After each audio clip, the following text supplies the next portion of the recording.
Good morning बच्चों।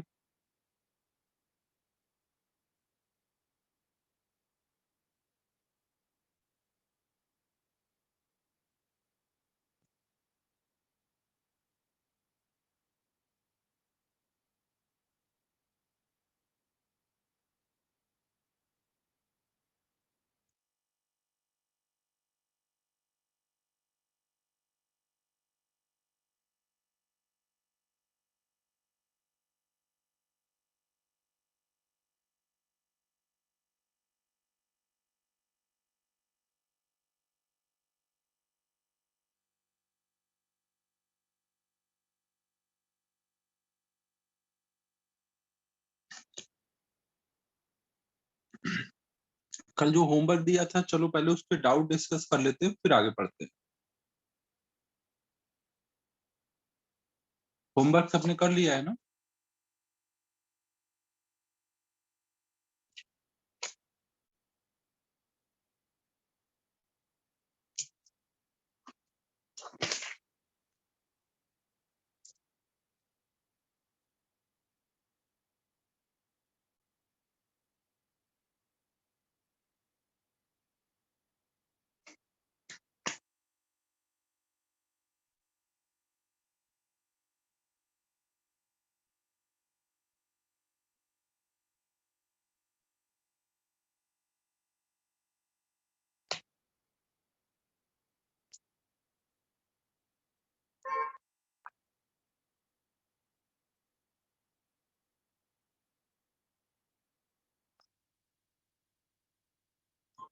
ठीक है ठीक है, अच्छे से समझ आ गया ना इलस्ट्रेशन जो अच्छे थे, या नहीं आया तो मैं समझा दूं।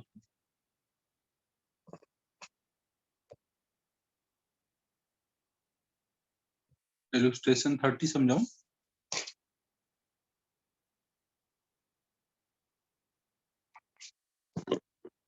इलस्ट्रेशन 30 देख लो।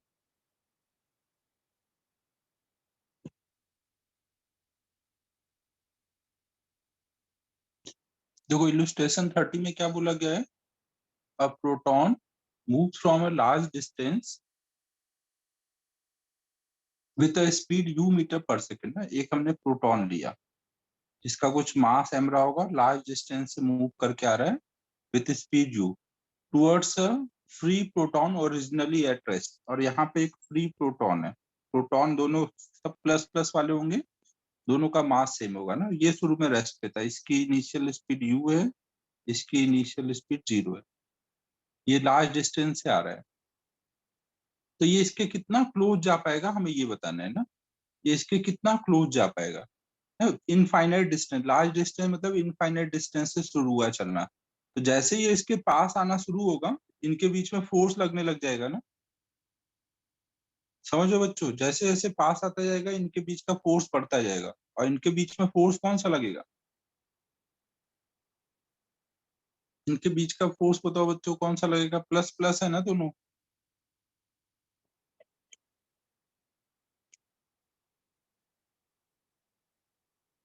रिपल्सन का लगेगा ना। तो ये इसको रिपेल करेगा तो इसकी स्पीड कम होगी, और ये इसको रिपेल करेगा तो इसकी स्पीड बढ़ेगी। लेकिन शुरू में किसकी ज्यादा स्पीड है? शुरू में ज्यादा कौन है?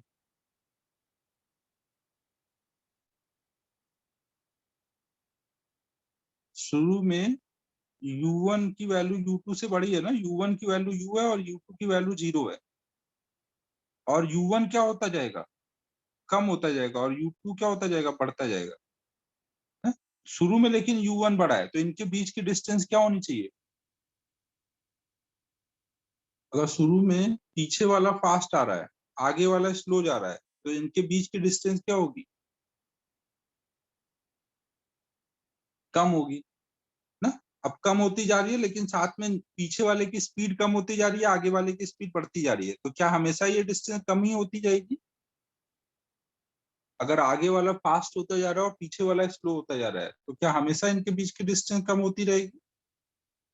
नहीं ना। एक टाइम आएगा जब इसकी स्पीड कम होते होते और इसकी स्पीड बढ़ते हुए इक्वल हो जाएगी ना। एक टाइम आएगा ना जब ये कम होते होते ये बढ़ते हुए ना। शुरू में ये कम था, ये ज्यादा था, ये कम हो रहा है, ये बढ़ रहा है, तो कभी ना कभी इक्वल हो जाएंगे।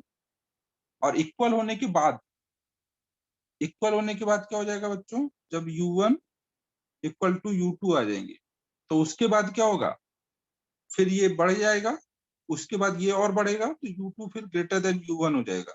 जब u2 ग्रेटर देन u1 हो जाएगा उसके बाद क्या शुरू हो जाएगा, सेपरेशन शुरू हो जाएगा ना, फिर डिस्टेंस इनके बीच में आगे वाला फास्ट जाएगा तो बढ़ना शुरू हो जाएगा। तो मिनिमम डिस्टेंस कब आएगी इनके बीच में, दोनों के बीच की डिस्टेंस मिनिमम कब हुई हो रहेगी, जब u1 इक्वल टू u2 हुआ होगा, मतलब u1 की जो भी वैल्यू होगी, u1 चेंज होता रहा होगा जब दोनों की स्पीड सेम हो गई होगी।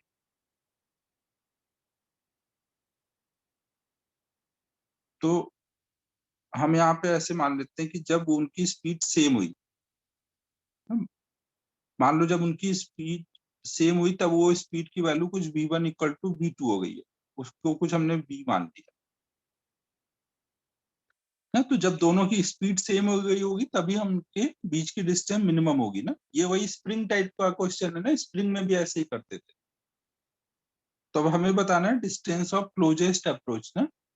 तो हमारा यहाँ पे हम क्या क्या लगाएंगे, यहाँ पे अगर हम दोनों को सिस्टम लें तो पूरे सिस्टम पे बाहर से कोई फोर्स है, हम अगर दोनों पार्टिकल को सिस्टम लें तो क्या सिस्टम पे बाहर से कोई फोर्स लग रहा है,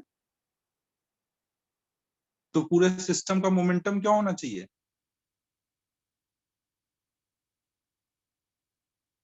कंजर्व होना चाहिए। तो एक तो हम मोमेंटम कंजर्वेशन लगा देंगे ना, हम बोलेंगे initial momentum equal to final momentum. Initial momentum कितना था, केवल एक चल रहा था m इंटू यू, बाद में क्या है दोनों चल रहे हैं और दोनों की स्पीड सेम हो चुकी है डिस्टेंस ऑफ क्लोजेस्ट अप्रोच पे, तो v की वैल्यू इससे आ गई u/2। फिर नेक्स्ट आता है, क्या यहाँ पे कोई एनर्जी का लॉस हुआ होगा,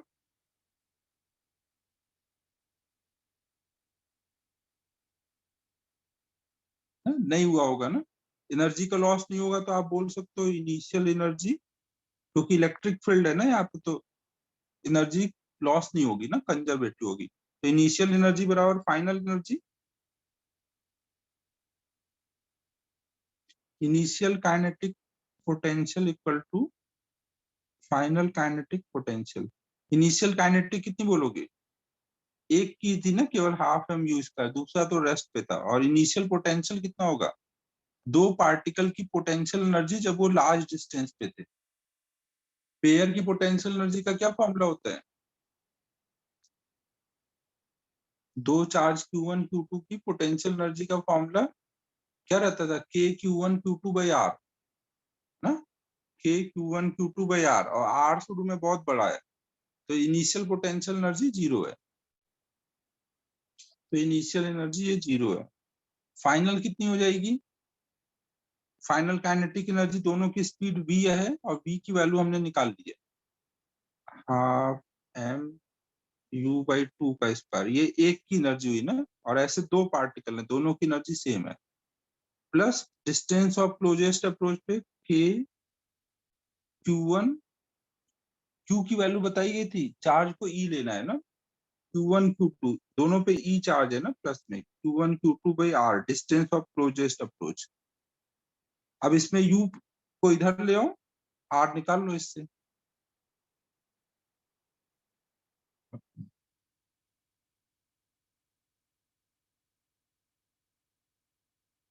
सेम स्प्रिंग टाइप क्वेश्चन है ना, स्प्रिंग में भी हमारा ऐसे ही रहता था ना, दो ब्लॉक रहते थे, पीछे वाले को अगर हम स्पीड दे दें तो distance of closest approach minimum distance निकालते थे। रिपल्सन का काम कौन करता था, स्प्रिंग करता था। तो यहाँ पे चार्ज पार्टिकल के बीच में जो फोर्स है वो रिपल्सन का काम कर रहा है, स्प्रिंग की जगह उनके बीच का इलेक्ट्रिक फोर्स काम कर रहा है। समझ आया बच्चों। नेक्स्ट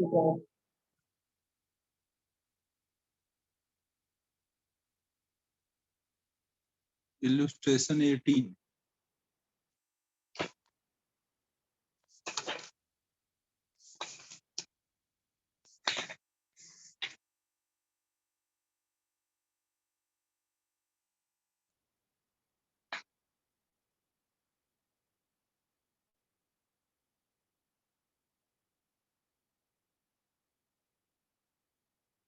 18 देखो बच्चों, 18 में क्या है,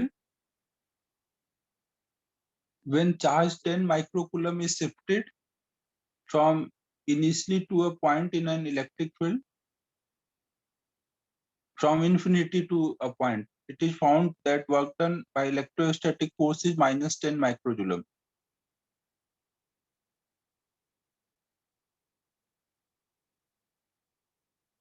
देखो आपको ये बोला जा रहा है कि एक चार्ज लिया गया Q और उसको इन्फिनिटी पे रखे थे और वहां से ला करके किसी पॉइंट पे रख रहे हैं, वहां से किसी पॉइंट तक लाके रखने में मान लो ये पॉइंट P है, तो कितना वर्क करना पड़ रहा है एक्सटर्नल एजेंट, कितना work done by electrostatic force, electrostatic force का वर्क डन माइनस 10 माइक्रोजूल है। तो हमें पता है कि work done by electric field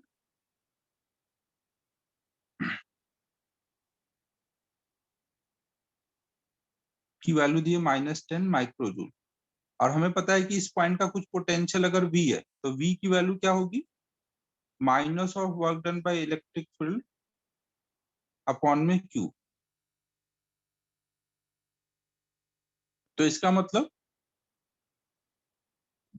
electric field का वर्क डन बराबर होगा माइनस Q इंटू V के ना।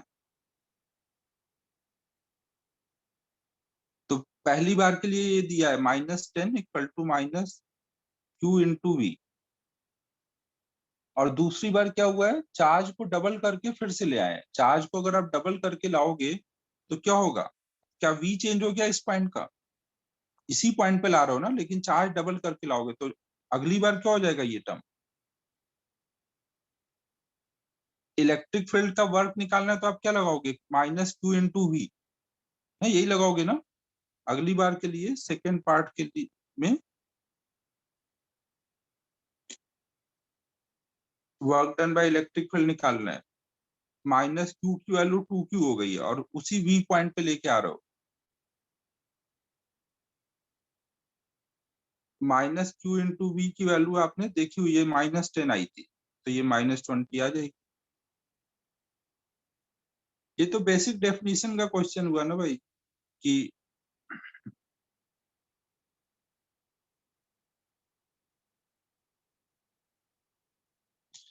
पोटेंशियल थोड़ी चेंज होगा, पोटेंशियल तो किसी और की वजह से था ना, यहाँ पे कुछ और रखा होगा उसकी वजह से यहाँ पोटेंशियल, और लाने वाला चार्ज चेंज कर रहा है, जिसकी वजह से पोटेंशियल उसको थोड़ी चेंज किए हैं।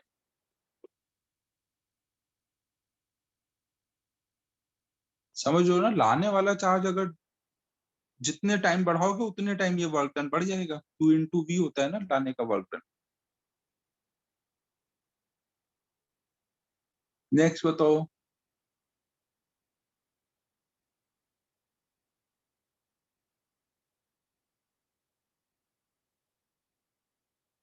फर्स्ट, ये किसका इंडेक्स का बोल रहे हो, इलस्ट्रेशन 21,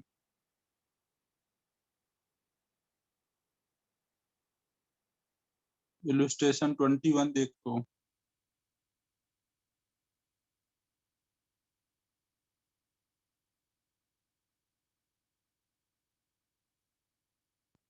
इसमें देखो क्या दिया हुआ है, 4 charge plus plus minus minus fixed at the corner ABCD of a square of side A arranged in a given order, ठीक है। What will be the work done by external agent in carrying a charge Q slowly from 0 to E and from O to F? F कहाँ दिया इसमें, अच्छा नीचे।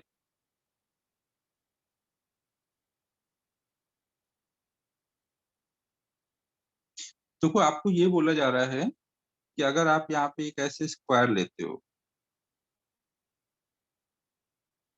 और यहाँ पे चार्ज है -2, यहाँ पे भी चार्ज है -2, यहाँ पे चार्ज है +2, यहाँ पे चार्ज है +2, तो अगर मैं यहाँ O से E पर कोई चार्ज पार्टिकल को लेके जाता हूँ तो उसमें मुझे कितना वर्क करना पड़ेगा। एक हमने कोई +Q चार्ज दिया है, उसको यहाँ रखा और यहाँ से यहाँ लेके गए, तो हमें पता है कि जब हम O वाले पॉइंट पे रखेंगे तो मान लो पोटेंशियल VO है और E वाले पे रखेंगे तो VE है, तो O वाले पे से E वाले तक लेके जाने में, ये सबको याद है पोटेंशियल डिफरेंस क्या होता था? Work done by external agent, या सीधे ऐसे करो ना, ये भी नहीं करते हैं। हमें देखो पता है कि जब वो O पे रखा था तो उसमें कितनी एनर्जी स्टोर्ड है कैपिटल Q चार्ज में,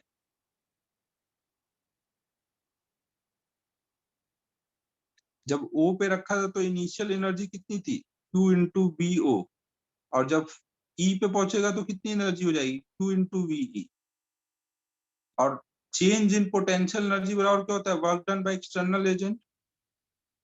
तो हमें अगर W एक्सटर्नल चाहिए तो चेंज निकालना है ना। अब क्या आप VO निकाल लोगे? VO की वैल्यू क्या निकालना आपको आता है? यहाँ पे हर एक चार्ज की वजह से आप यहाँ पोटेंशियल लिख लोगे ना, KQ/R, KQ/R minus KQ/R minus KQ/R, potential आ जाएगा। यहाँ का भी पोटेंशियल लिख लो, हर एक चार्ज की वजह से डिस्टेंस वगैरह पता है सब आपको, पोटेंशियल आ जाएगा तो यहाँ डाल दो। इनिशियल है पता है, फाइनल पता है, चेंज निकाल लो, चेंज ही हमारा वर्क डन होगा।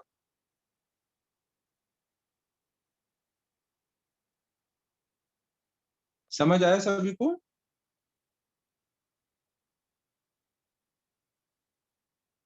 नेक्स्ट बताओ,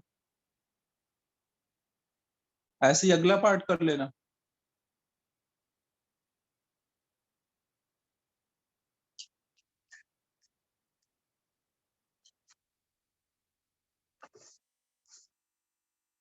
फिर इन टेक्स्ट 5 का फर्स्ट और फोर्थ।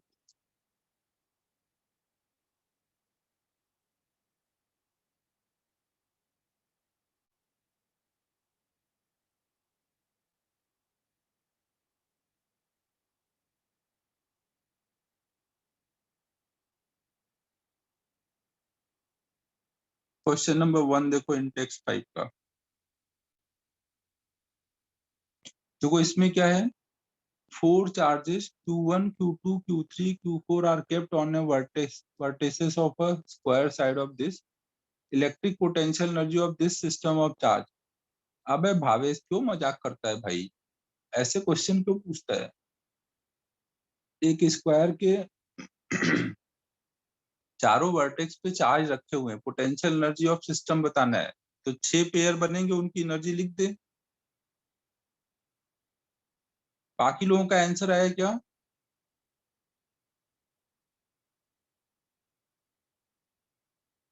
यूनिट का बस ध्यान रखो, जैसे एक पेयर की जब एनर्जी लिखोगे तो KQ1 Q2/R सबको SI यूनिट में डालो ना। K की वैल्यू SI यूनिट में डालोगे 9 इंटू 10⁻⁹। Q1 Q2 मान लो पहले दो चार्ज है तो 1 माइक्रोकुलम, मतलब दूसरे का 2 माइक्रोकुलम अपॉन में R। R कितना है? 1 मीटर की साइड है, तो अब इसको ऐसे एक पेयर का हो गया, ऐसे सब पेयर का सॉल्व करो।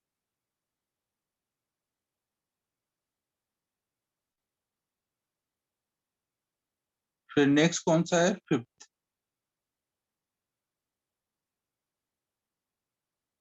फिफ्थ देखो अब, फिफ्थ में देखो क्या है, point charge Q moves from point P to S along the path PQRS। ना कोई पॉइंट चार्ज Q लिया गया है, उसको कोई पॉइंट P से किसी पाथ के अलोंग S तक ले जाया गया है in a uniform electric field. और वहां पे uniform electric field, uniform electric field का मतलब हुआ कि हर जगह E की वैल्यू सेम है। यूनिफॉर्म इलेक्ट्रिक फील्ड का क्या मतलब हुआ? हर जगह E की value same, pointing parallel to the positive direction of x axis. अच्छा ये ऐसे एक्स एक्सिस के लॉन्ग है, मैंने गलती से सही बनाया। The coordinates of point P Q R S R this work done by the field in the above process is given by. अब देखो बच्चों, अगर आपको कुछ भी पाथ से ले गए हो, इलेक्ट्रिक फील्ड का जो वर्क डन होगा वो किस बात पर डिपेंड करता है? डिस्टेंस, वो किस पाथ से गया है या डिस्प्लेसमेंट पे डिपेंड करता है केवल? इलेक्ट्रिक फील्ड का जो वर्क डन होगा केवल डिस्प्लेसमेंट पे डिपेंड करेगा ना। तो अगर वो P से S गया है और भले ही वो बीच में कोई अलग अलग पाथ से गया हो, आपको पाथ देखने की जरूरत है। PQRS से गया तो Q और R क्या था ये देखने की जरूरत है आपको? नहीं है। तो हम सीधे क्या देखेंगे, P से S गया तो उसका डिस्प्लेसमेंट कितना हुआ। P का कोऑर्डिनेट कितना दिया है? P का कोऑर्डिनेट दिया है A, B, 0 और S का कोऑर्डिनेट दिया है 0, 0, 0। तो आप डिस्प्लेसमेंट लिख सकते हो क्या? P से Q का डिस्प्लेसमेंट कितना बोलोगे? x2 माइनस x1 मतलब माइनस AI के माइनस BJ के। ये सही है बच्चों? डिस्प्लेसमेंट इतना बोलेंगे P से Q का। और फोर्स कितना इलेक्ट्रिक फील्ड की वजह से लग रहा होगा। और E हमारा किधर को एक्स एक्सिस के अलॉन्ग है ना।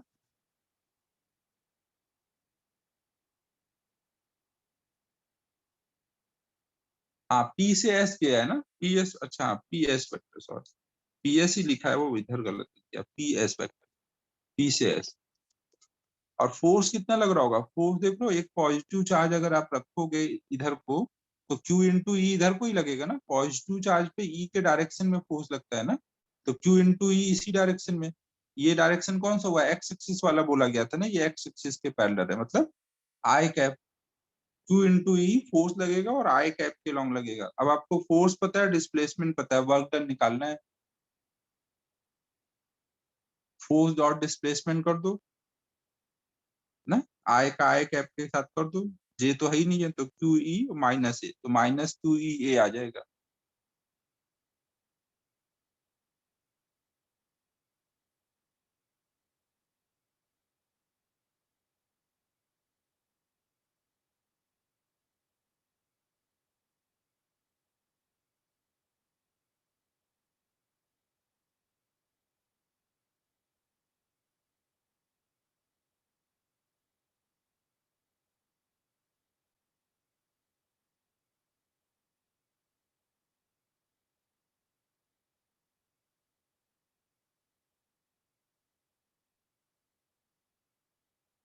और बताओ।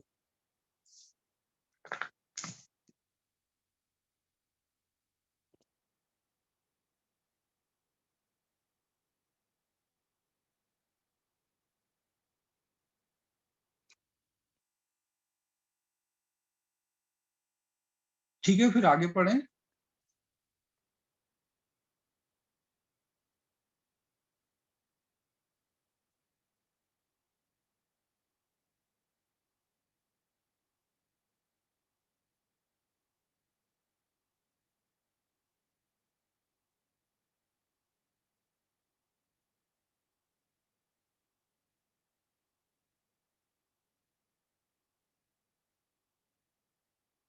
तो बच्चों अब हम लोग स्टार्ट कर रहे हैं relation between electric field and electric potential. अगला पार्ट हम लोग स्टार्ट कर रहे हैं।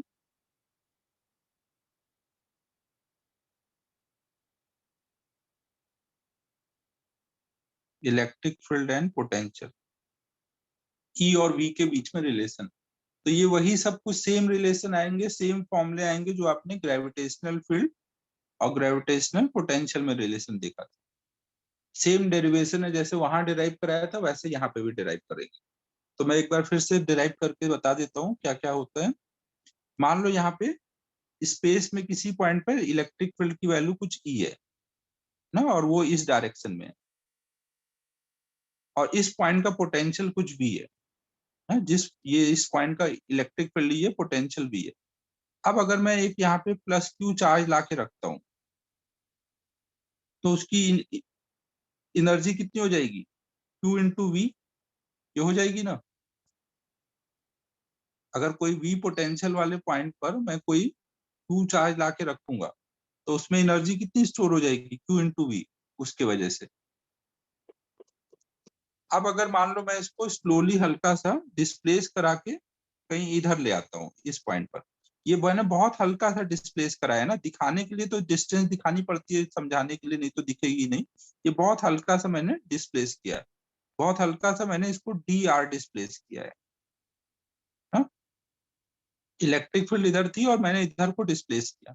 तो अब जिस पॉइंट पे आप पहले खड़े थे, अगर उस पॉइंट का पोटेंशियल V है और उससे हल्का सा आप आगे गए, तो अब पोटेंशियल यहाँ का चेंज हो सकता है ना, कुछ हो सकता है V से V प्लस dV हो गया होगा। आपको नहीं पता कितना है, तो आप मान लो कि पोटेंशियल कुछ V प्लस dV हो गया है। अगर चेंज नहीं होगा तो dV की वैल्यू 0 होगी।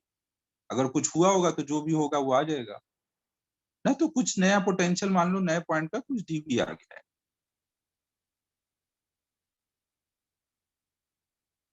तो अब जो चार्ज पार्टिकल है, चार्ज पार्टिकल में नई एनर्जी कितनी आ जाएगी अब, Q इंटू नया V ना, ये नई एनर्जी स्टोर्ड आएगी ना। तो अगर आपको बोला जाए कि चार्ज पार्टिकल की एनर्जी में चेंज कितने का आया, du, तो du क्या बोलोगे, final V minus initial V। तो ये कितना आ जाएगा, Q इंटू dV आ जाएगा ना। ठीक है बच्चों, Q इंटू dV आ जाएगा। अब अगर आपको बोला जाए कि यहाँ इलेक्ट्रिक फील्ड ने वर्क कितना किया, तो क्या इलेक्ट्रिक फील्ड का वर्क निकाल सकते हो। इलेक्ट्रिक फील्ड का जो एक हल्का सा डिस्प्लेसमेंट dr के लिए आप मान सकते हो कि इलेक्ट्रिक फील्ड यहाँ से यहाँ तक में लगभग कांस्टेंट है ना, कोई चेंज नहीं आया है। इलेक्ट्रिक फील्ड की वैल्यू आप बहुत हल्के से डिस्प्लेसमेंट के लिए आप मान सकते हो कि कांस्टेंट है। तो वहां पे Q इंटू ई ऐसे फोर्स लग रहा है और आप इधर को डिस्प्लेस हो रहे हो। Q इंटू ई इधर को फोर्स है और डिस्प्लेसमेंट इधर को है, तो वर्क डन कितना बोलोगे। अगर डिस्प्लेसमेंट और इसके बीच का एंगल थीटा है, तो work done by electric field कितना बोलोगे। और बहुत हल्का सा डिस्प्लेसमेंट है, तो वर्क डन को डी डब्ल्यू बोलोगे। तो फोर्स इंटू डिस्प्लेसमेंट ना, डॉट प्रोडक्ट ना, फोर्स को वैल्यू बोलोगे Q into E into D r ना। फोर्स क्या होता है, Q इंटू ई होता है ना। तो एक छोटे से डिस्प्लेसमेंट के लिए इलेक्ट्रिक फील्ड का वर्क डन आप ये बोलोगे। तो ये इक्वेशन 2 हो गया। फिर आपको देखो पता है कि चेंज इन पोटेंशियल एनर्जी बराबर होता है minus of work done by electric field ना। ये चेंज इन पोटेंशियल एनर्जी और इलेक्ट्रिक फील्ड में ये रिलेशन होता है ना। अगर एक्सटर्नल एजेंट का होता है तो प्लस होता है, plus work done by external agent. और इलेक्ट्रिक फील्ड का है कंजर्वेटिव फोर्स का माइनस रहता है ना। ठीक है बच्चों, ये अपनी बेसिक डेफिनेशन लगाई है मैंने ना। बेसिक डेफिनेशन ये रहती थी ना, delta u equal to minus W C. W C मतलब कंजर्वेटिव फोर्स का वर्क डन। यहाँ कंजर्वेटिव मतलब इलेक्ट्रिक फील्ड है। अब इनकी वैल्यू डाल दो इक्वेशन 1 और 2 से। इक्वेशन 1 से आप क्या लिखोगे यहाँ पे, Q इंटू डीवी। और इलेक्ट्रिक फील्ड की वैल्यू यहाँ से क्या लिखोगे, minus Q E dot d r. तो Q Q कट जाएगा, तो इससे आपका आ गया dV equal to minus E dot d r. देखो यही आया था ग्रेविटेशनल फील्ड में भी ना। ये आपका बेसिक रिलेशन है between potential difference and electric field. तो अब इसको हम लोग यूज कर सकते हैं अगर हमें V पता है तो E निकालने में, या फिर E पता है तो पोटेंशियल डिफरेंस निकालने में। तो एक एक करके हम दोनों टाइप से, जैसे लास्ट टाइम यूज किए थे, इसमें भी कर लेते हैं। नोट कर लो यहाँ तक।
हो गया नोट, आगे चले।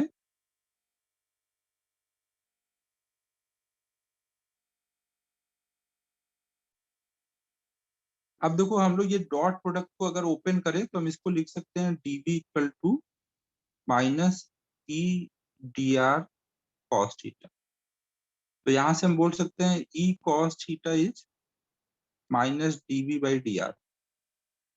ई कॉस थीटा को आप क्या बोलोगे, ई का जो इधर डी आर के लॉन्ग वाला कंपोनेंट है ना, समझो ई इधर को है और डी आर इधर को है। तो ई का जब मैं इधर को कंपोनेंट निकालूंगा, इस डायरेक्शन में ई कॉस थीटा आएगा ना, और इधर को ई साइन थीटा आएगा। तो ई कॉस थीटा मतलब जो डी आर के लॉन्ग वाला कंपोनेंट है, तो उसको ई आर लिख देते हैं। तो इसका मतलब मुझे क्या मिल रहा है कि E r equal to minus dV by d r ना। वी को हम अगर आर के रिस्पेक्ट में डिफरेंशिएट करेंगे तो आर के लॉन्ग वाला कंपोनेंट मिलेगा ना। अगर हम वी को आर के रिस्पेक्ट में डिफरेंशिएट करेंगे तो आर के लॉन्ग वाला, जिसके लॉन्ग डिफरेंशिएट करेंगे उधर वाला हमें कंपोनेंट। समझ आ रहा है बच्चों, यही रहता था ना ग्रेविटेशन में भी, एक्स के रिस्पेक्ट में डिफरेंशिएट करते थे तो एक्स वाला कंपोनेंट मिलता।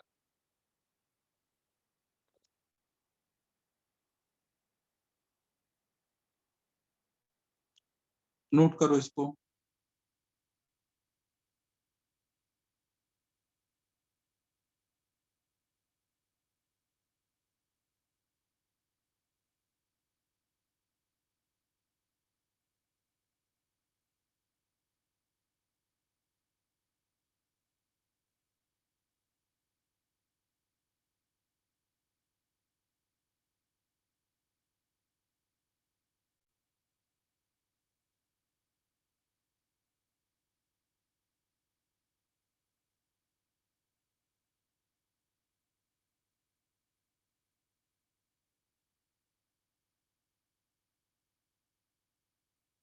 ये बाद में नोट्स में कोई कंफ्यूजन तो नहीं होगा।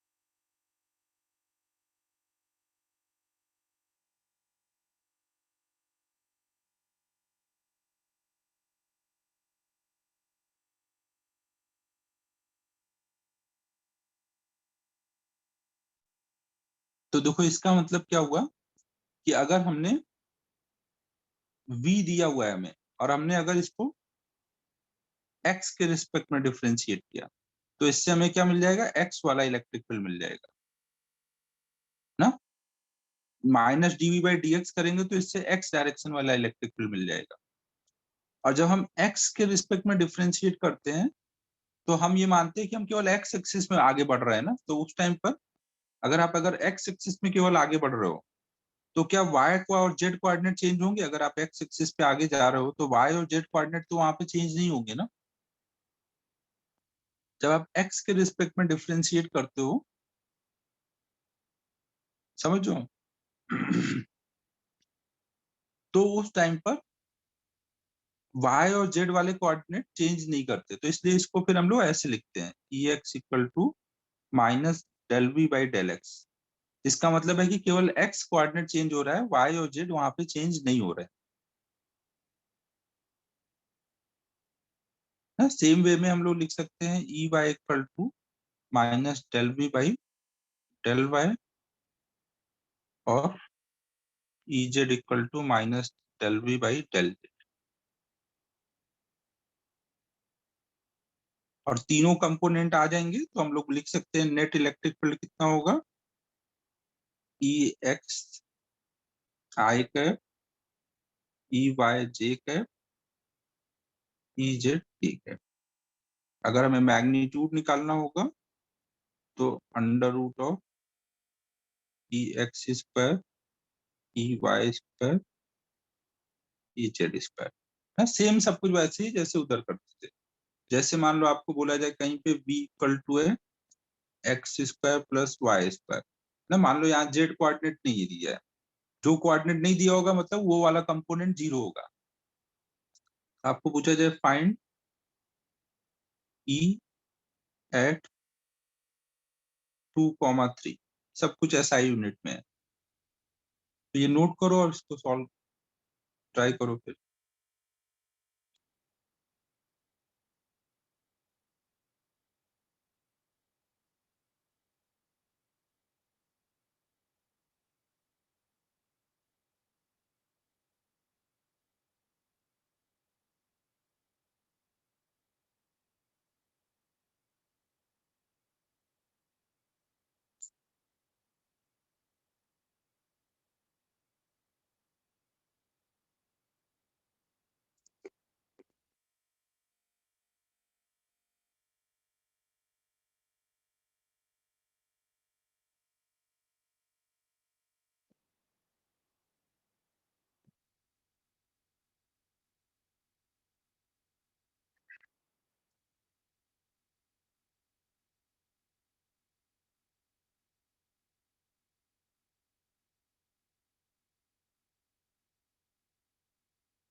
ठीक है, तो सबने कर लिया ना। हम लोग पहले तो एक्स कंपोनेंट निकाल लेंगे, तो ये आ जाएगा minus del V by del x. Differentiate करेंगे, जब हम एक्स के रिस्पेक्ट में डिफ्रेंशिएट करेंगे तो उस टाइम पे वाई कोऑर्डिनेट कांस्टेंट होगा ना, तो कांस्टेंट का डिफ्रेंशिएशन जीरो हो जाएगा, यहाँ आ जाएगा -2x। एक्स की वैल्यू 2 डाल देंगे यहाँ पर, तो ये आ जाएगा -4। ऐसे वाई कोऑर्डिनेट निकालेंगे तो आएगा minus del B by del y, तो -2y। वाई की वैल्यू डाल देंगे तो -6, तो ई की वैल्यू हो जाएगी -4 आई कैप -6 जे कैप ना। ये हमारा ई की वैल्यू हो जाएगी। अगर मैग्नीट्यूड निकालना है तो मॉड ले लेंगे। समझ आया बच्चों? प्लस में आंसर नहीं करो, माइनस में करो ना। Minus del V by del x होगा ना, प्लस नहीं है, माइनस है।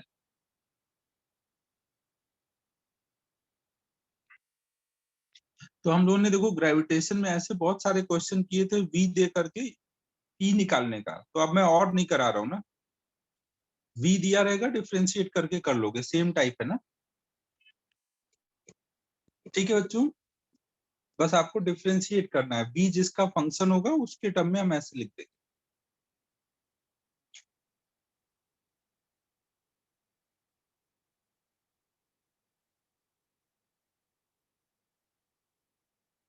अगर देखो कभी v as a function of एक ही कोऑर्डिनेट देता है आर के टर्म में ना, केवल डिस्टेंस आर के टर्म में देंगे, तो उस टाइम पे ई की वैल्यू हम लोग आर के रिस्पेक्ट में डिफ्रेंशिएट करके निकालें ना। जैसे मान लो एक पॉइंट चार्ज है, इसके वजह से आर डिस्टेंस पे हमें पता है पोटेंशियल कितना होता है, के क्यू बाई आर। तो अगर हमें यहाँ पे आर डिस्टेंस पे इलेक्ट्रिक फील्ड चाहिए तो हम क्या करेंगे, अब ये वी आर के टर्म में हमने लिखा है ना, हम कोई भी डायरेक्शन को आर मान करके ऐसे लिख देते हैं ना, तो अब आर के टर्म में लिखा है तो आर के रिस्पेक्ट में डिफ्रेंशिएट कर देंगे, तो ई इक्वल टू हम लिख देंगे minus del V by del r. तो ये कितना आ जाएगा, minus d by d r, यहाँ आ जाएगा के क्यू बाई आर। तो के क्यू बाहर आ जाएगा, के क्यू बाहर आया, माइनस के क्यू बाहर आया, अंदर बचेगा D by d are, 1/r। 1/r मतलब आर की पावर -1। तो ये अब पावर आगे लाएंगे, ये सब हो करके k q by r square आ जाएगा। ना, इस पॉइंट पे electric field k q by r square plus में आ रहा है, प्लस में आ रहा है मतलब वो बता रहा है कि आर के डायरेक्शन में ही है।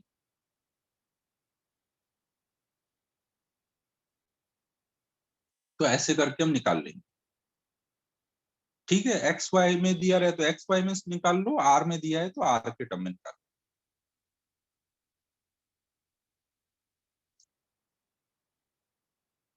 डिफ्रेंशिएट करके अगर ई की वैल्यू प्लस में आई है तो वो बता रहा है आर के डायरेक्शन में है। अगर माइनस में आती तो आप बोलते हैं आर के अपोजिट है, ये जो आर आपने लिया था आर के अपोजिट। ठीक है बच्चों, नोट कर लो इसको।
अब नेक्स्ट हम लोग देख रहे हैं, अगर ई दिया होगा तो वी निकालना।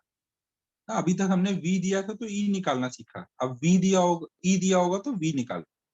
बेसिक रिलेशन हमारा यही रहेगा ना, बेसिक हमारा रिलेशन जो है dv equal to minus E dot d r, ये हमारा बेसिक रिलेशन है। इसको यूज करके हम लोग पोटेंशियल भी निकाल सकते हैं। तो पोटेंशियल कैसे निकालेंगे, अगर हम ई और आर की वैल्यू वेक्टर फॉर्म में लिखते हैं, ई की वैल्यू वेक्टर फॉर्म में लिखेंगे तो ऐसे लिख देंगे ई x i cap, E y j cap, E z k cap. और डी आर को भी अगर हम कंपोनेंट फॉर्म में लिखे तो ऐसे लिखेंगे D x i cap, D Y j cap, D Z k cap. अब अगर हम इनका डॉट प्रोडक्ट करेंगे तो डीवी इक्वल टू कितना आ जाएगा, माइनस में ई dot d r. E dot d are कितना होगा, डॉट प्रोडक्ट कैसे करते हैं, आई का आई के साथ, जे का जे के साथ, के का के साथ। तो यहाँ आ जाएगा ई एक्स डी एक्स, यहाँ ई वाई डी वाई, यहाँ ई जेड डी जेड। तो हो गया हमारा E x d x plus E y d y plus E z d z, ये डीवी हो गया। अब इसी को अगर हम लोग इंटीग्रेट कर लेंगे, मान लो हमें दिया है कि x1 y1 z1 पे पोटेंशियल कुछ v1 है और किसी x2 y2 z2 पे पोटेंशियल v2 निकालना है, तो इसी को सॉल्व करेंगे तो आ जाएगा ना। जैसे मान लो आपको कहीं पे बोला गया है कि E इक्वल टू है x i cap plus Y j cap, और if v eight 0,0 is 5 joule per coulomb, then find v at 2,3। Origin पे अगर हमें पोटेंशियल दिया है तो 2,3 पे निकालना है। ट्राई करो सभी।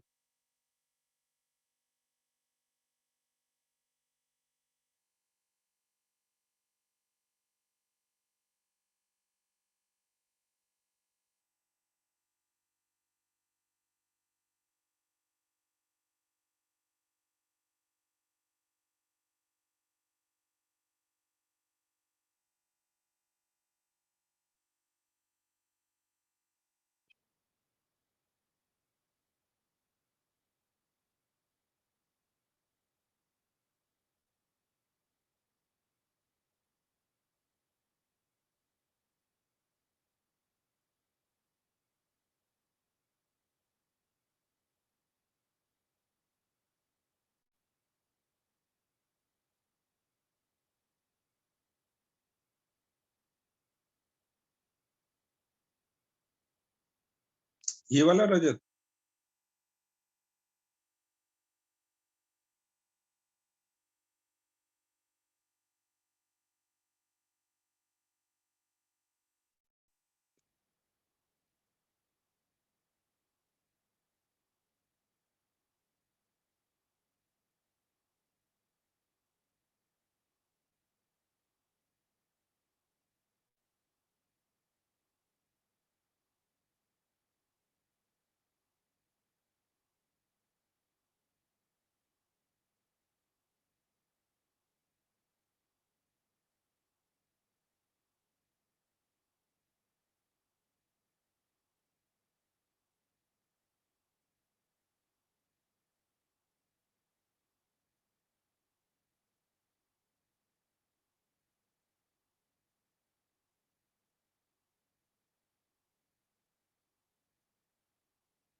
सबका 23/2 आया, तो यही होना चाहिए।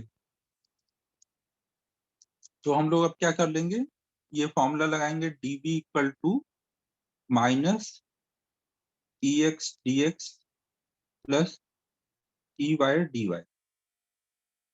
हाँ, तो ये हो जाएगा माइनस EX की वैल्यू है x dx plus y dy।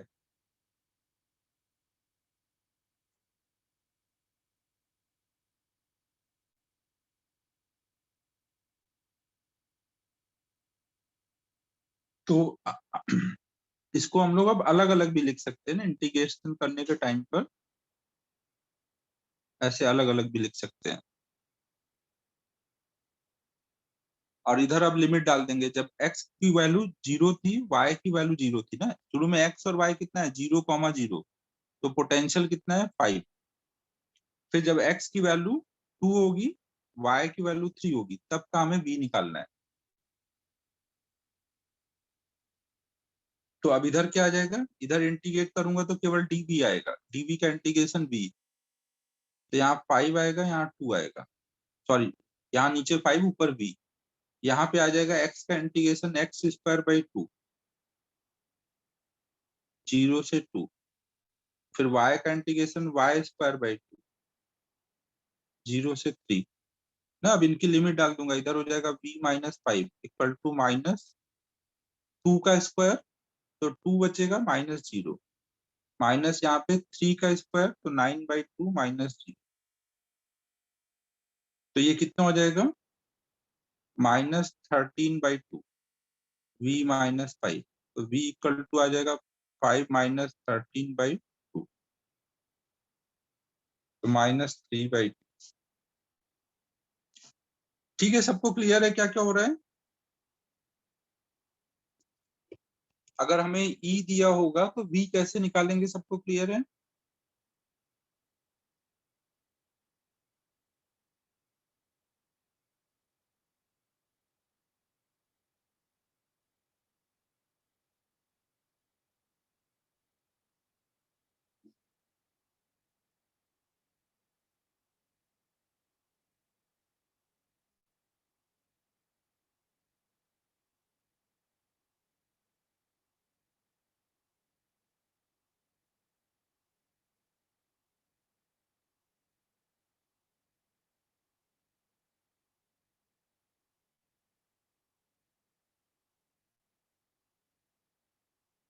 Note कर लो इसको।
एक और ऐसे ही कर लो।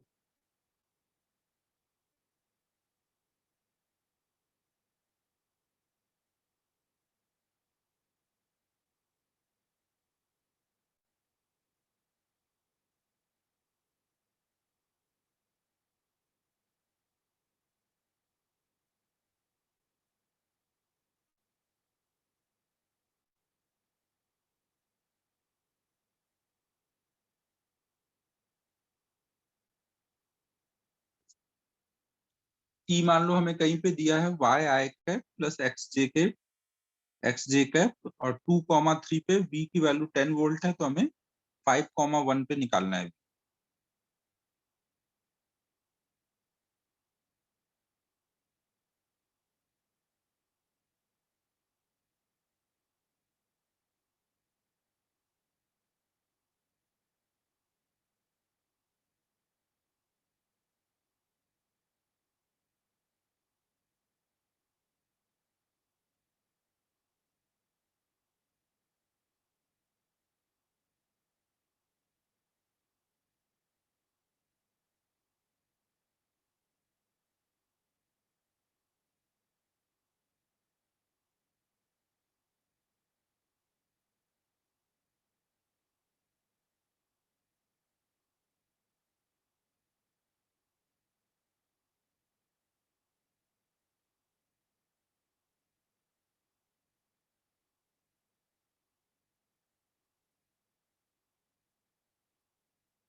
ये सब लोग 10 तरह के आंसर कैसे बता रहे हैं?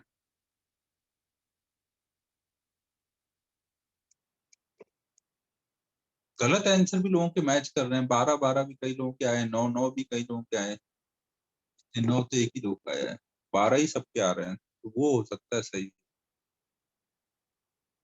इंटीग्रेशन याद है ना, ये वाला इंटीग्रेशन कई बार करा चुका हूँ पीछे। Y d x plus x d y का इंटीग्रेशन।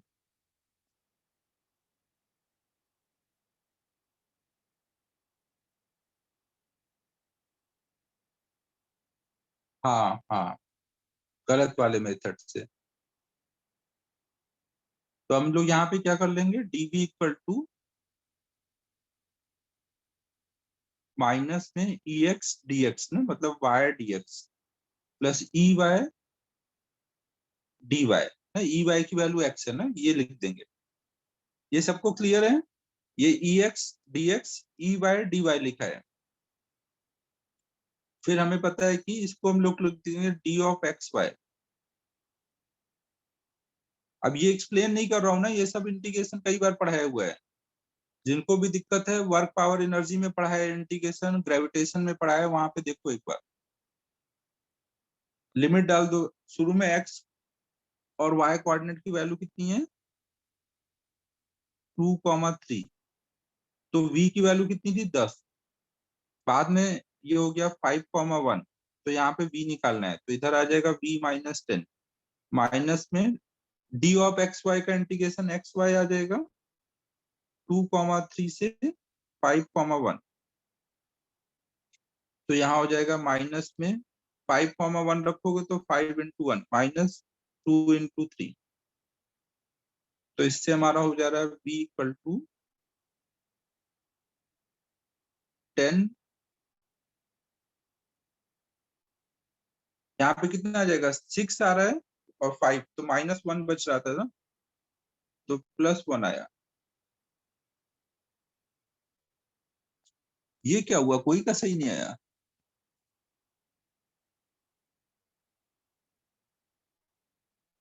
सब सही किया मैंने ना?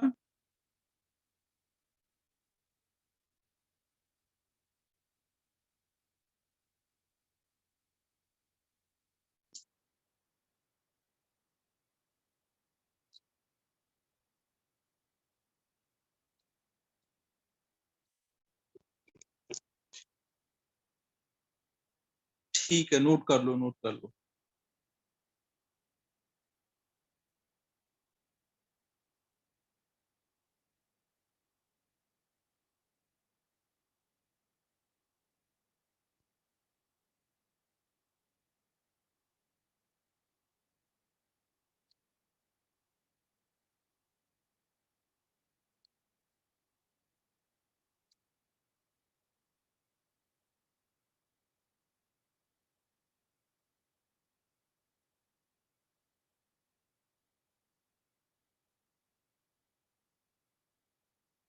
हाँ, वही गलत वाली मेथड जो कंजर्वेटिव और नॉन कंजर्वेटिव चेक करने के लिए रहती है। इलेक्ट्रिक फील्ड में तो हमें पता ही है कंजर्वेटिव ही होगा। बस इंटीग्रेशन ये करने के लिए आपको ऐसे सोचना रहेगा। ये अभी तक इंटीग्रेशन वगैरह में इसमें मैथ में आया क्या कि ये इसको हम डी ऑफ एक्स वाई लिख सकते हैं, ऐसा मैथ में आया कुछ?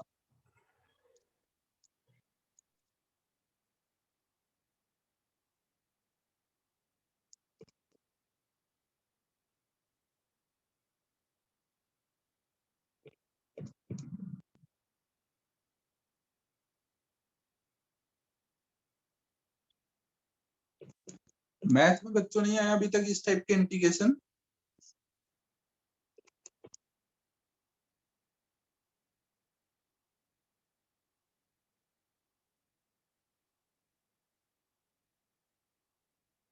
पता नहीं, हाँ शायद उधर है।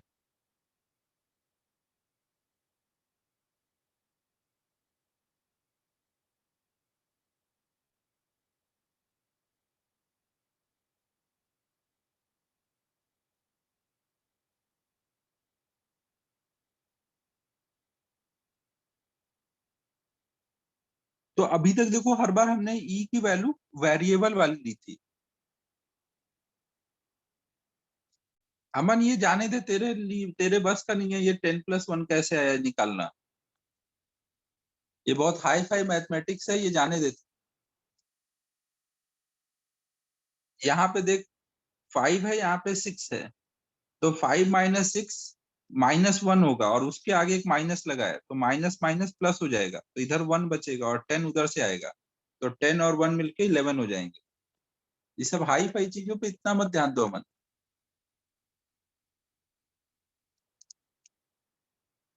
तो अमन तुझे क्या लग रहा है, मैं क्या सीरियस हूँ?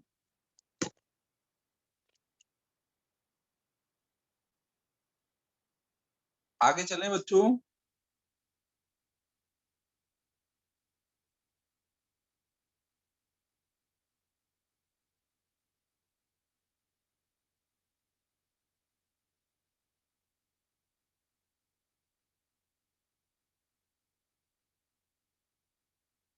ये बाय पार्ट कैसे हो गया? सरयू यार, अब मेरे से ज्यादा इंटीग्रेशन तो तू ही जानती होगी, तू देख ले, मेरे हिसाब से तो ऐसा कुछ बाय पार्ट जैसा तो कुछ नहीं हो रहा है यहाँ पर। वो प्रोडक्ट रूल थोड़ी लगा है उस टाइप का कुछ यहाँ पर। बाय पार्ट मतलब वही ना कि इंटीग्रेशन वाला,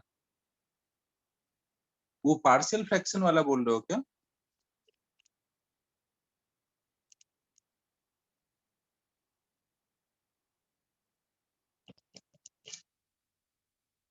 हाईलाइट वाला ही बोल रहे हो ना? ऐसा तो कुछ नहीं हुआ है यहाँ पर।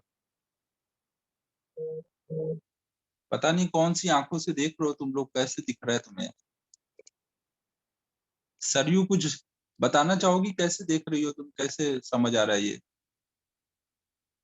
बताओ यार, मुझे भी पता चले ऐसा क्या हो रहा है। सरयू अनम्यूट करके बताओ। सर वो प्रोडक्ट रूल को यूज करके आइलेट का फॉर्मूला डिराइव करते हैं, तो मतलब वही हुआ, प्रोडक्ट रूल का इंटीग्रेशन में यूज किया तो उसको बाय पार्ट बोलेंगे, ऐसा था। यार ये तो कुछ ज्यादा ही बड़ी बड़ी बातें हो गई, मुझे नहीं पता यार ये क्या डेरिवेशन वगैरह आईलेट की बातें कर रहे हो। तो अब देख लो यार, तुम लोग को सर इंटीग्रेशन समझ आ प्रोडक्ट रूल ही गया? है, ऐसे ही अच्छा समझ ठीक सकते। है, ओके ठीक है। तो तुम्हें अब ये जो भी रूल समझ आया वो ठीक है, बस इंटीग्रेशन समझ गए हो ना बच्चों? अब हम लोग नेक्स्ट देख रहे हैं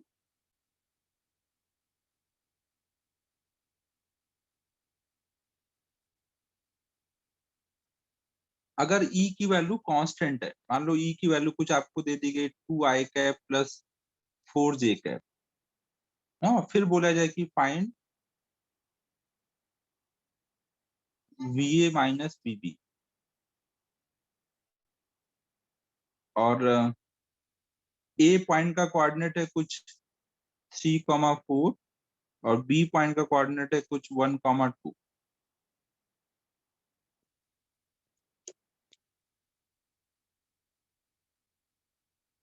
अरे प्रभु, ये सब अब मैथ वाले सर से डिस्कस कर लेना कि ये बाय पार्ट से कैसे सब हो रहा है। मेरे को तो कुछ बाई पार्ट जैसा दिखा नहीं है ना, मेरे को बाई पार्ट का डेरिवेशन याद है कि मैं रिलेट कर पाऊं, ऐसा कुछ रिलेशन तुम लोग बोल रहे हो वहां से हो रहा है। तो ये मैथ वाले सर से डिस्कस कर लेना कि ऐसा कुछ हो रहा है क्या।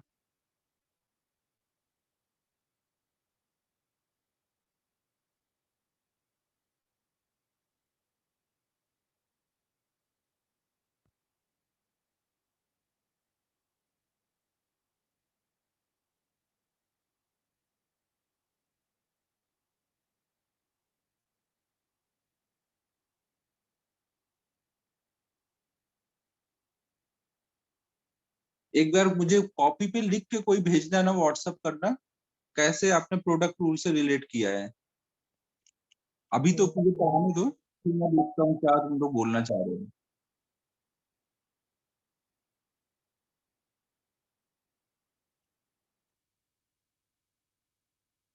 एक बार लिख के भेजो ना, तो समझ आएगा मुझे कि क्या बोलना चाह रहे हो। अब ये क्वेश्चन करते हैं। अब वो प्रोडक्ट रूल है या नहीं उससे कोई अपन को फर्क नहीं पड़ना है, तो वो अलग से हम देख लेंगे। ये क्वेश्चन करो।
इस बार देखो ई की वैल्यू कांस्टेंट है ना,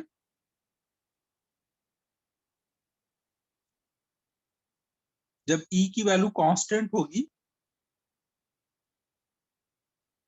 तो वहां पे आप क्या करोगे, ई एक्स मतलब 2, d x plus E y मतलब 4 dy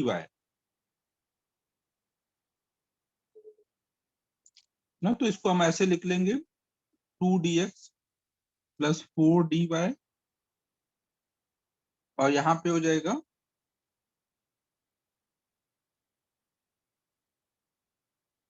dv। नीचे हमें va लिख देंगे, इधर vb लिख देंगे ना। पहले हमने va लिखा है, मतलब यहाँ पे a का कोऑर्डिनेट डालेंगे 3 और इधर 4, फिर vb ऊपर लिखा है तो vb मतलब 1 इधर और इधर।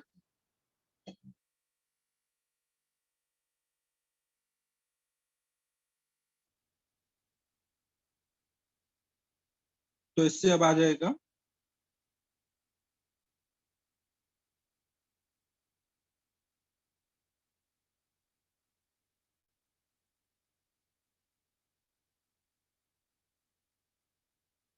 तो यहाँ पे आ जाएगा 2 इंटू -2 -4, यहाँ आ जाएगा -2 इंटू 4 -8, तो -12।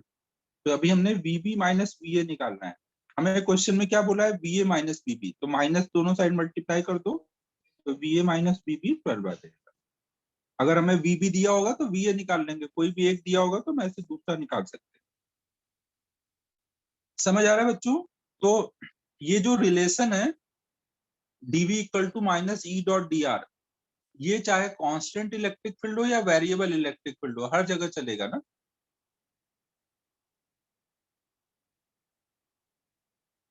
समझ आ रहा है बच्चों? कांस्टेंट या वेरिएबल हर जगह हम लोग ये लगा सकते हैं। अच्छा, माइनस रह गया क्या? अरे अरे, यहाँ माइनस रह गया यार।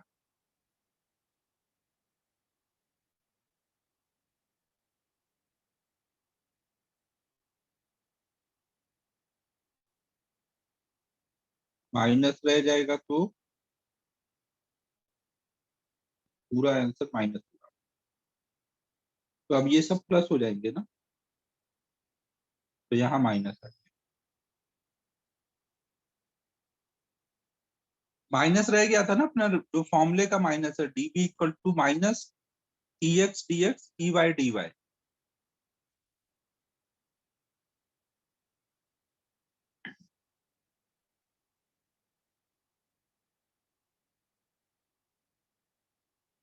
ठीक है बच्चों, सबको क्लियर है?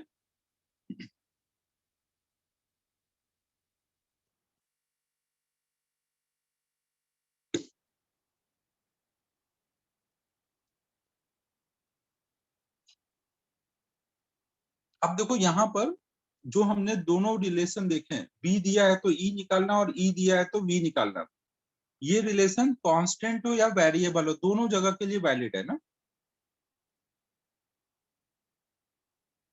दोनों जगह के लिए वैलिड है।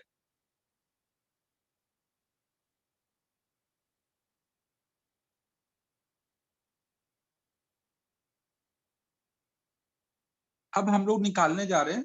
अब देखो, हमें अक्सर क्वेश्चन में कांस्टेंट ई का केस मिलेगा, कांस्टेंट ई का केस।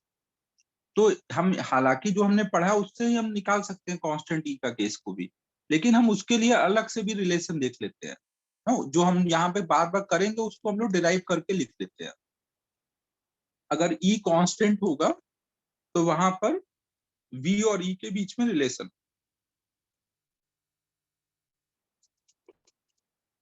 ठीक है बच्चों, ये बात समझ आ रही है? उससे पहले हम लोग एक चीज और समझ लेते हैं कि अगर मान लो ई इस डायरेक्शन में है, अगर मान लो ई इस डायरेक्शन में है और ई के डायरेक्शन में अगर आप डी आर आगे जाते हो, तो पोटेंशियल में जो चेंज आएगा वो प्लस में होगा या माइनस में होगा? डीवी इक्वल टू होता है -E.dr। अगर आप ई और डी आर एक ही डायरेक्शन में, तो इसको क्या लिखोगे? ई डी आर लिखोगे ना, डॉट प्रोडक्ट कॉस थीटा आएगा ना, तो ई का मैग्नीट्यूड डी आर का मैग्नीट्यूड इंटू कॉस थीटा, वो 1 हो जाएगा। तो ये चेंज क्या आएगा? माइनस में। चेंज माइनस में कब आता है? जब आगे बढ़ने पे v की वैल्यू बढ़ी होगी या कम होगी। चेंज बच्चों माइनस में आने का क्या मतलब है कि v की वैल्यू बढ़ रही है या कम हो रही है? कम हो रही है ना। तो इसका मतलब क्या है कि जब हम e के डायरेक्शन में आगे बढ़ रहे हैं, तो e के डायरेक्शन में आगे बढ़ने पे v की वैल्यू, जो पोटेंशियल की वैल्यू होती है, वो कम होती है। यहाँ पे v की वैल्यू डिक्रीज हो रही है। अगर हम e इधर को है और इधर को आगे जा रहे हैं, e के अपोजिट अगर आगे जा रहे हैं, तो वहां पे क्या आएगा? dv equal to -E.dr।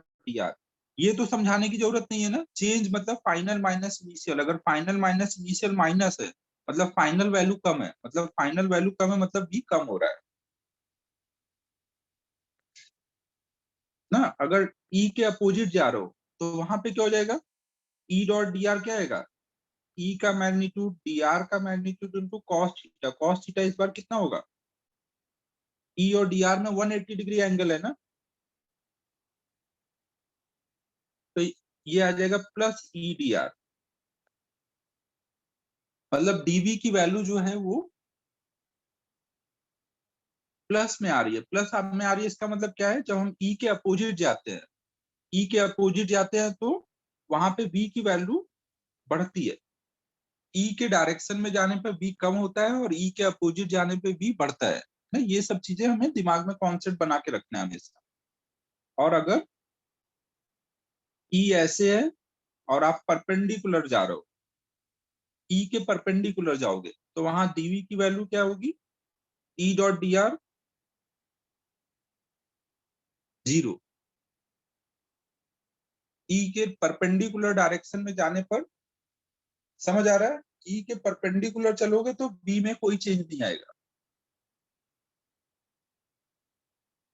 ई के परपेंडिकुलर बी की वैल्यू कांस्टेंट होगी।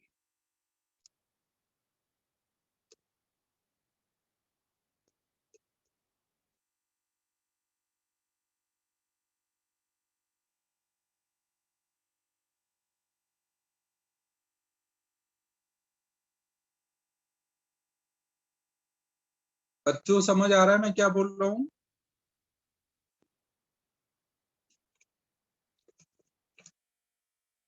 डॉट प्रोडक्ट में अगर कॉस 90 आएगा तो 0 हो जाएगा ना, ई के परपेंडिकुलर जाने पे पोटेंशियल में चेंज नहीं होगा।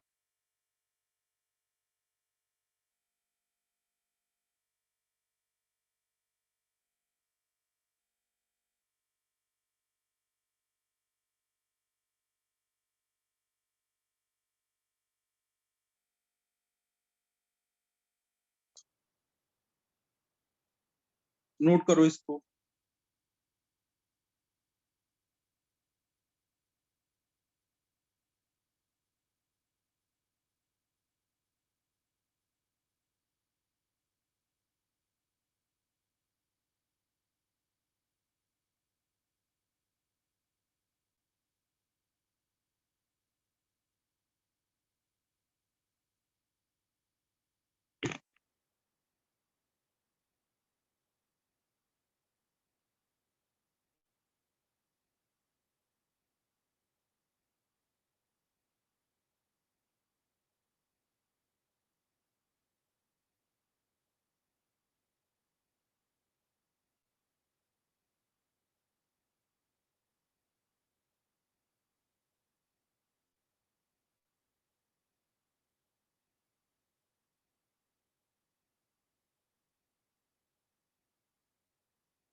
तो अब देखो, यहाँ पे हम एक चीज अब ये ध्यान रखेंगे कि कभी भी हमें इलेक्ट्रिक फील्ड बोला गया कि ऐसे इस डायरेक्शन में है, अगर यहाँ पे एक पॉइंट ए ले लें और यहाँ पे एक पॉइंट बी ले लें, तो हमें पता है कि अगर मैं बी से ए की तरफ जाऊंगा तो पोटेंशियल क्या होगा,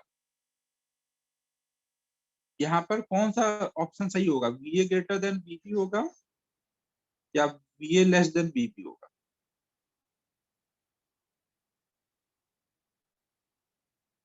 E ऐसे है यहाँ पर, E इधर को है और मैंने 2 पॉइंट लिए A और B, तो कौन सा बड़ा होगा, कौन सा बड़ा है कौन सा छोटा है?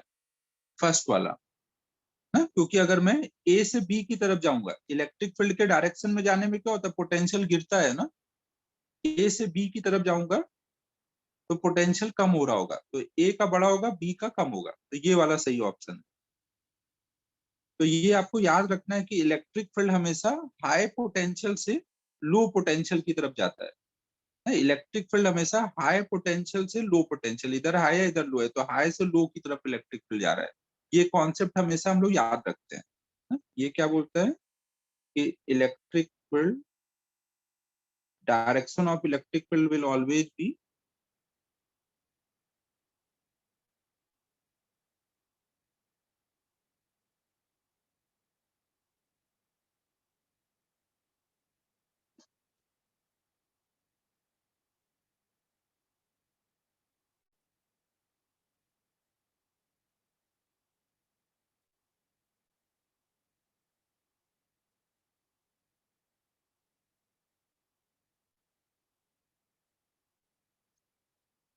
ना, कहीं पे भी ई का डायरेक्शन दिखाया तो देखते ही समझ आ जाएगा कि कौन सा हाई वाला साइड है कौन सा लो वाला साइड है ना। कहीं पे भी हमने दिखाया कि भाई ई ऐसे है और 2 पॉइंट दे दिए, तो आप तुरंत समझ जाओगे कि ये हाई से लो जा रहा है, तो ये हाई वाला साइड है ये लो वाला साइड है ना? तो V A greater than B. समझ आ रहा है बच्चों, हमेशा जो ई होगा,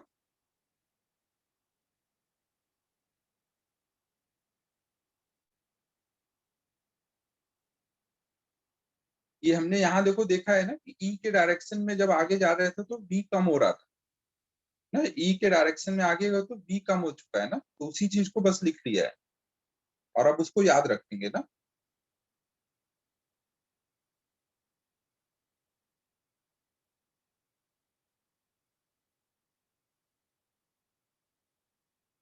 नोट कर लो इसको।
नोट हुआ?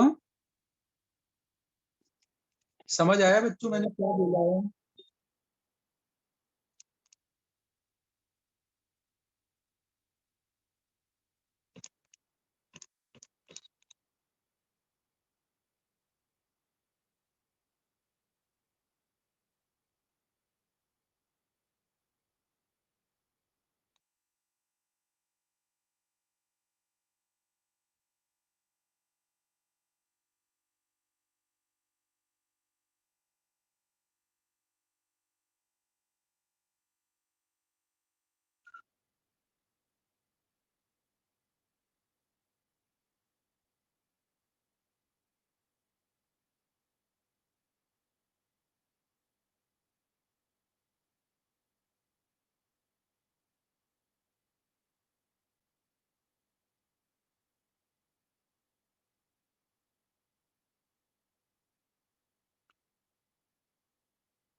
और ये पॉइंट भी लिख लेना है कि जब भी ई ऐसे है और उसके आप परपेंडिकुलर जा रहे हो तो पोटेंशियल में कोई चेंज नहीं आएगा।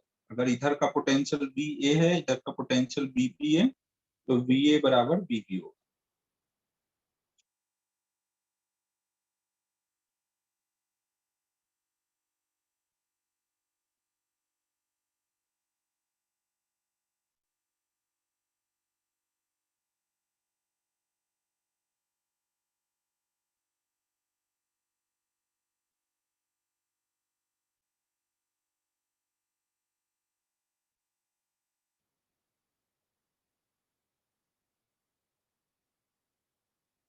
ये जो कुछ भी हम लोग यहाँ पे इलेक्ट्रिक पोटेंशियल, इलेक्ट्रिक फील्ड के लिए पढ़ रहे हैं, वो सब वैलिड है ग्रेविटेशनल फील्ड, ग्रेविटेशनल पोटेंशियल के लिए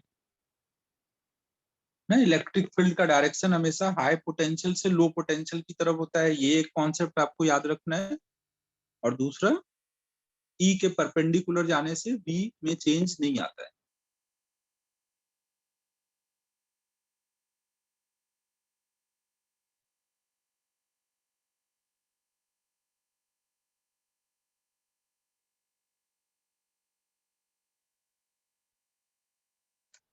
नोट कर लो ये।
ठीक है, अब आगे चल रहा हूँ ना।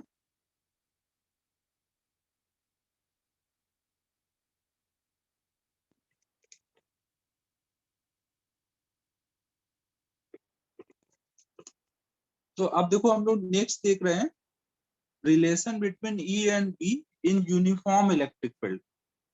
हालांकि हमने जो पीछे देखा है वो सबके लिए वैलिड था ना, यूनिफॉर्म हो या नॉन यूनिफॉर्म। हेलो, आवाज आ रही है? Hello hello. तो देखो अब हम लोग देख रहे हैं relation between E and be in uniform electric field, क्योंकि अक्सर हमें प्रॉब्लम में यूनिफॉर्म इलेक्ट्रिक फील्ड मिलेगा, अक्सर हमें ऐसी सिचुएशन मिलेगी, तो इसको हम अलग से भी पढ़ लेते हैं।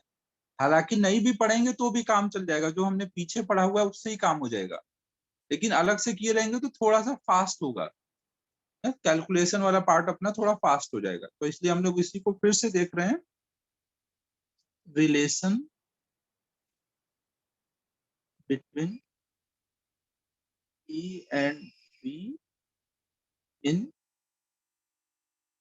Uniform electric field.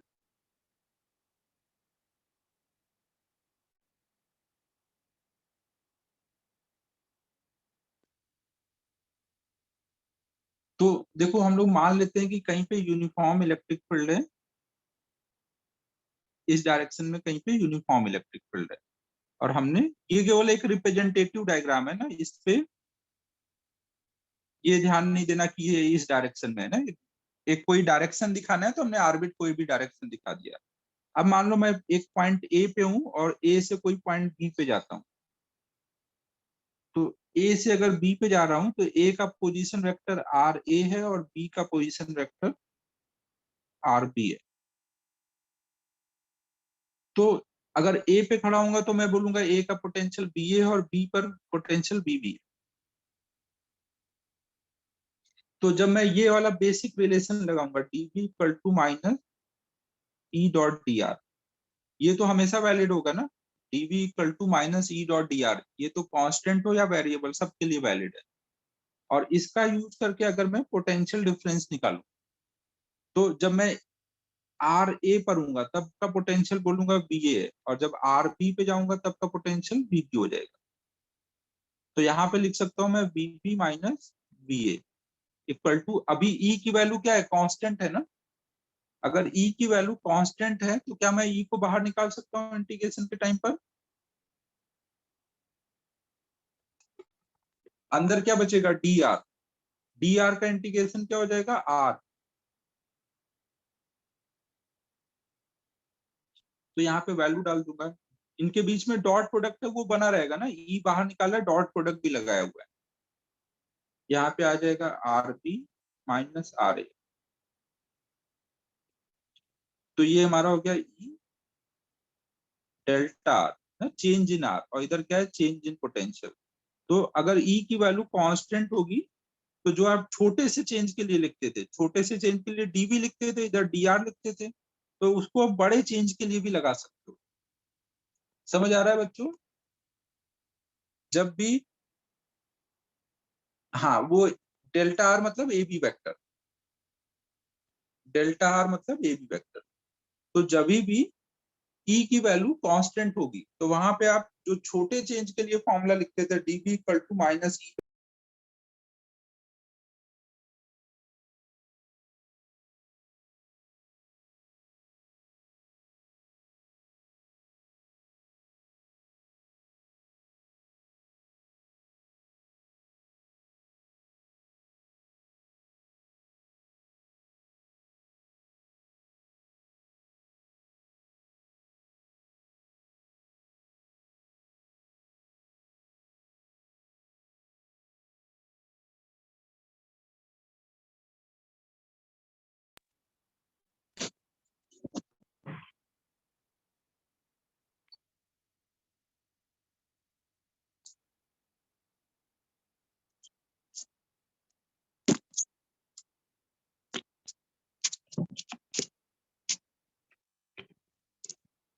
हेलो बच्चों, कॉल आ गया था तो म्यूट हो गया था। ये बात समझ आ रही है बच्चों कि जो formula dv equal to minus E dot d r uniform या नॉन यूनिफॉर्म दोनों में लगाते हो, उसी को जब यूनिफॉर्म में लगाना होगा तो आप कैसे लगाओगे, delta V equal to minus E dot delta r है। ये कब है, जब यूनिफॉर्म होगा।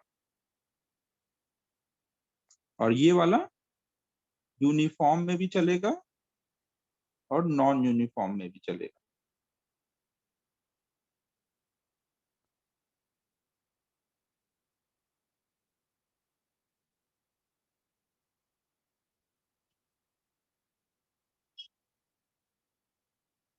नोट कर लो इसको।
नोट होने के बाद बोल देना।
अब देखो अगर हम लोग नॉन ये यूनिफॉर्म इलेक्ट्रिक फील्ड में है तो सॉल्विंग के लिए अब ये फॉर्मूला यूज कर सकते हैं। तो जैसे अभी हमने एक ऊपर प्रॉब्लम किया था यूनिफॉर्म इलेक्ट्रिक फील्ड का, देखो ये ऊपर क्वेश्चन किया था ना 2i cap plus 4j cap और 3,4 से 1,2 पे जा रहे थे।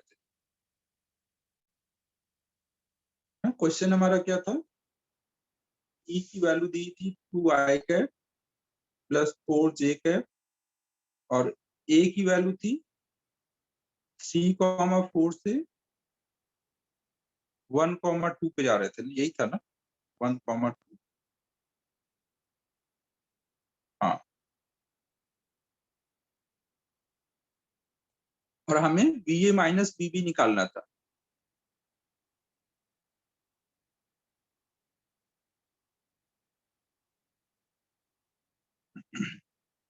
देखो कभी भी अगर आपने ऐसे लिखा है B A minus B B तो इसका मतलब होता है ये फाइनल पॉइंट है, ये इनिशियल पॉइंट है ना। जो इधर लिखा होता है उसको आप फाइनल पॉइंट सोचोगे, जो इधर लिखा होगा वो इनिशियल पॉइंट। तो यहाँ पर ये आपका फाइनल पॉइंट है, ये इनिशियल पॉइंट है। तो आप डेल्टा आर कैसे निकालोगे, डेल्टा आर लिखा और लोगे final point minus initial point. Final point का पोजीशन वेक्टर कितना होगा, अगर इसके कोऑर्डिनेट दिए तो आप लिख लोगे 3i cap plus 4j cap. Initial point का 1i cap plus 2j cap. इनको सब्ट्रैक्ट करोगे तो आ जाएगा 2i cap plus 2j cap है, डेल्टा आर आ गया ना। और डेल्टा वी निकालना है, डेल्टा वी मतलब B A minus B B निकालना है। तो आप लिख दोगे minus E dot delta R. E की वैल्यू है 2i cap plus 4j cap dot 2i cap plus 2j cap ना। डॉट प्रोडक्ट कर दो इनका, डॉट प्रोडक्ट करोगे तो माइनस बाहर रहेगा, आई का आई के साथ करोगे तो 2 into 2, जे का जे के साथ करोगे तो ये आ जाएगा -12। समझ आ रहा है बच्चों, यूनिफॉर्म इलेक्ट्रिक फील्ड में हम डायरेक्ट ऐसे फॉर्मूला लगा के कर सकते हैं।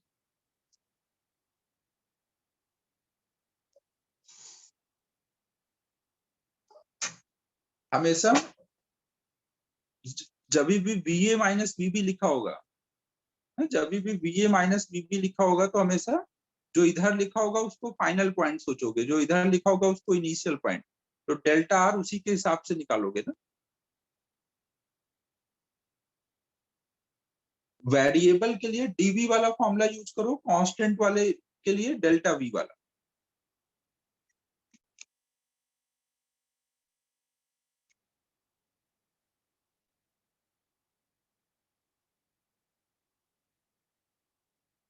नोट कर लो इसको।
नहीं भावेश, आज तो बहुत अच्छा फ्रेशनेस फील हो रही है, बहुत सोया हुआ हूँ मैं।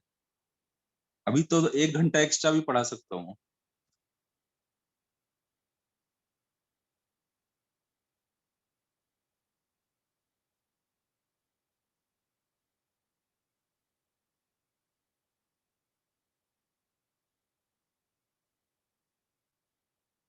पांडा जी, मोटे लोगों को थोड़ा नींद ज्यादा आती है, उनको थकान भी ज्यादा होती है ना।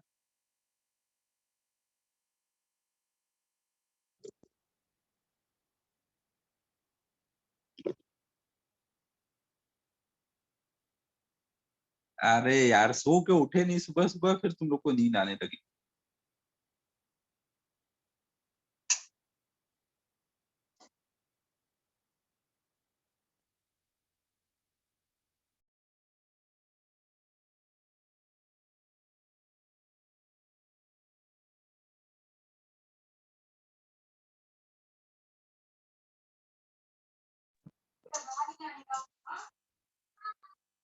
बच्चों मैं 1 मिनट में आ रहा हूँ ना, 1 मिनट में मैं आ रहा हूँ, 1 मिनट वेट करना।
हेलो बच्चों,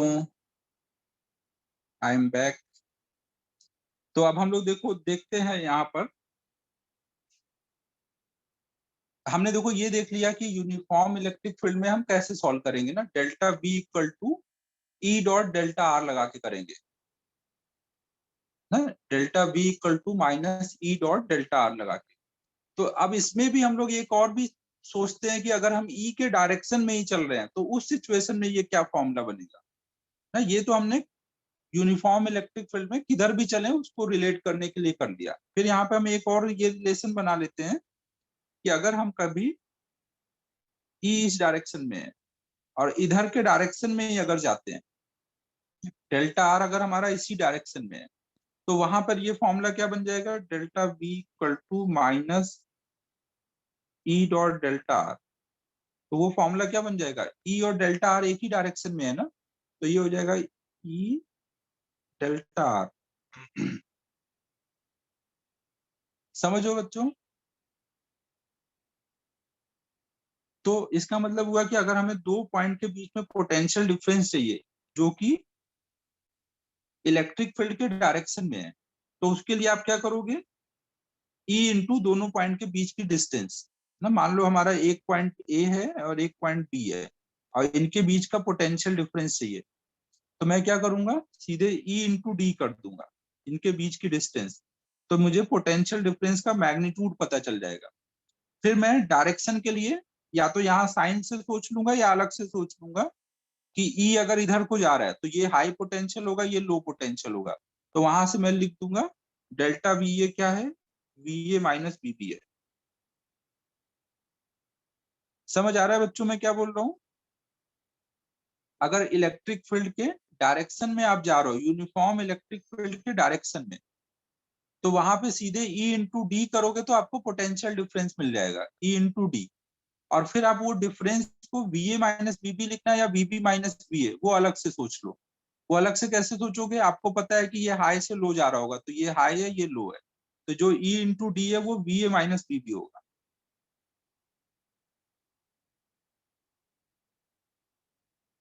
ठीक है बच्चों।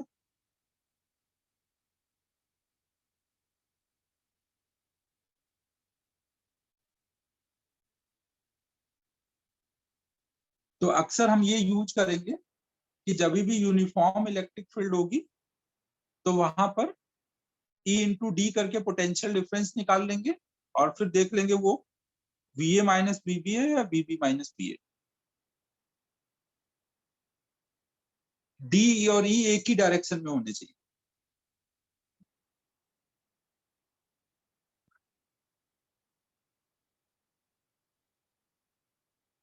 तो अगर हमें E पता है तो E इंटू डी करके V निकालेंगे, और इसका उल्टा अगर हमें पोटेंशियल डिफरेंस पता है और D पता है तो D को इधर नीचे लाके E निकाल लेंगे ना। अगर हमें पोटेंशियल डिफरेंस पता है तो इसको हम लोग ऐसे भी लिख सकते हैं ना।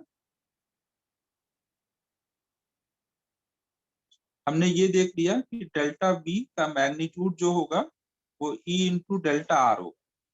तो अगर हमें E निकालना होगा तो डेल्टा V अपॉन में डेल्टा आर कर देंगे।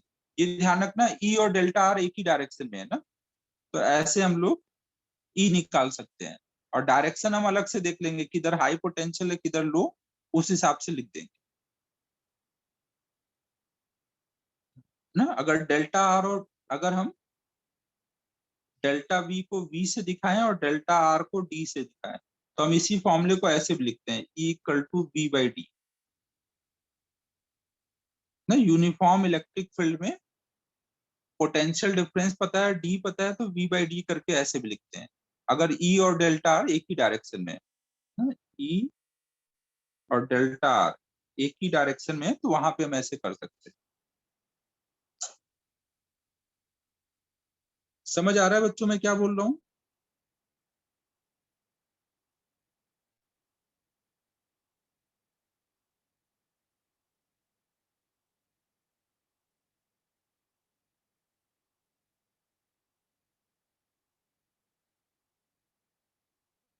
हाँ, अपोजिट हुई तो भी कर सकते हैं ना। और बस मैग्नीट्यूड और डायरेक्शन जो भी होगा वो हम अलग से बता लेंगे, डायरेक्शन के लिए अलग से देख लेंगे।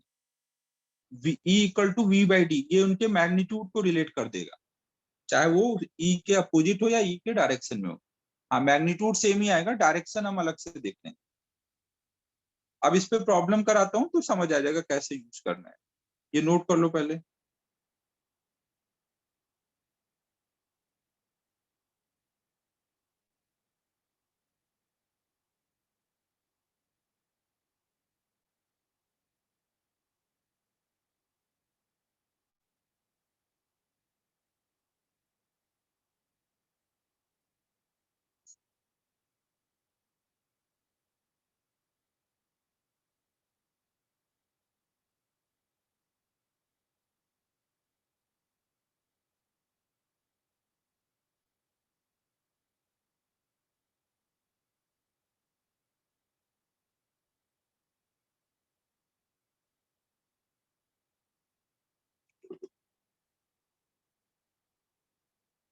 नोट होने के बाद बोल देना।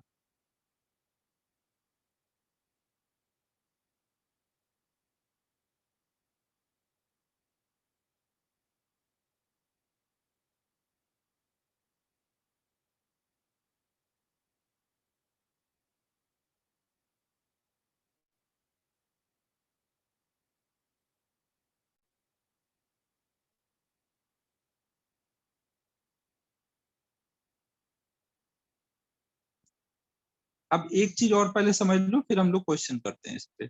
मान लो E के लिए आपने दो फॉर्मूले देख लिए, तो एक तो हमने देखा था F/Q। E का डेफिनेशन जब हमने देखा था तो देखा था ना कि यूनिट चार्ज पे जो फोर्स लगेगा। और दूसरा हमने देख लिया -dV/dr या फिर डेल्टा V/डेल्टा r यूनिफॉर्म E के लिए। तो इन दोनों को देखते हुए यूनिट क्या क्या हो सकता है, पहले वाले को देख करके यूनिट क्या लिखते थे, न्यूटन पर कूलम। और दूसरे वाले को देख के यूनिट क्या लिखोगे, V का यूनिट क्या होता है, बी का यूनिट क्या होगा बच्चों, वोल्ट, और नीचे मीटर, तो इलेक्ट्रिक फील्ड के लिए हम लोग वोल्ट पर मीटर भी यूज करेंगे ना, वोल्ट पर मीटर। अभी तक न्यूटन पर कूलम यूज करते थे, अब दोनों यूज करेंगे, न्यूटन पर कूलम या वोल्ट पर मीटर, दोनों एक ही चीज है ना, दोनों एसआई यूनिट है, दोनों एसआई यूनिट है, तो दोनों में से कोई भी लिख सकते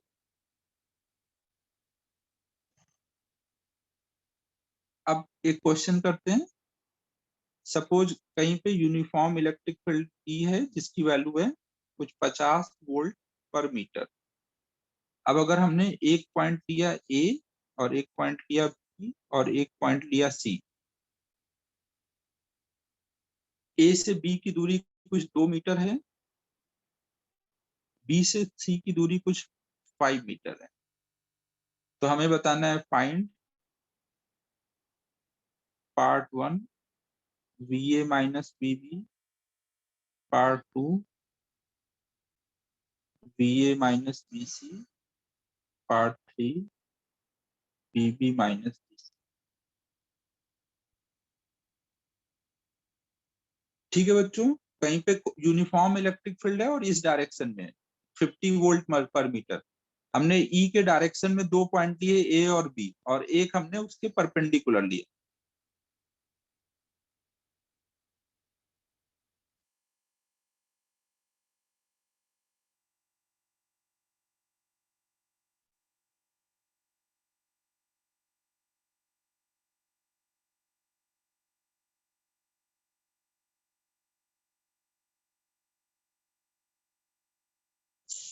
हाँ सही है, सही है।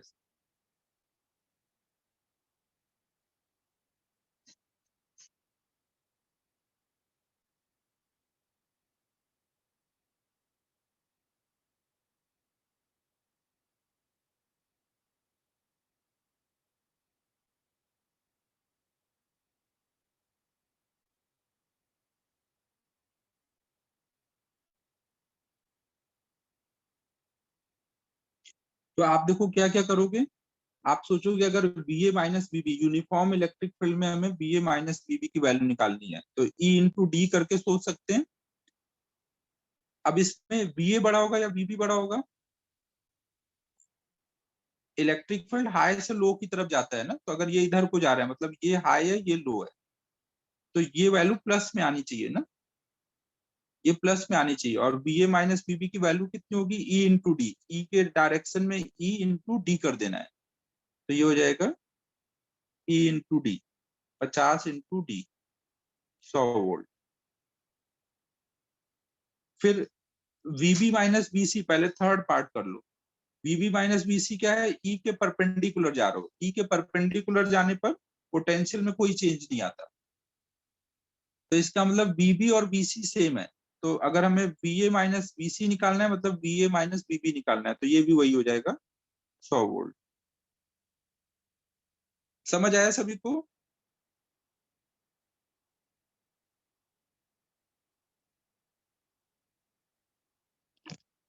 तो ऐसे यूनिफॉर्म इलेक्ट्रिक फील्ड में सीधे हम V बाई डी करके E निकाल लेंगे, E इंटू डी करके V निकाल लेंगे ना, अभी हमने E इंटू डी करके V निकाला है, तो थोड़ा अपना सॉल्विंग इजी रहेगा ना, जल्दी होगा, नहीं तो फिर वो पूरा एक्सप्रेशन लिख के करना पड़ेगा। देखो अब बी और सी में अगर आप देखोगे तो ई इधर है और आप उसके परपेंडिकुलर जा रहे हो, परपेंडिकुलर जाने पे क्या बी पोटेंशियल में चेंज आएगा, परपेंडिकुलर जाने पे बच्चों क्या चेंज आएगा, नहीं आएगा, तो मतलब बीबी और बीसी सेम है ना, वीबी इक्वल टू बीसी है ना, अगर बीबी इक्वल टू बीसी है तो बी ए माइनस बीबी निकालो या बी ए माइनस बीसी निकालो, सेम बात हुई ना, बीसी की जगह बीबी लिख सकता हूँ ना यहाँ पर,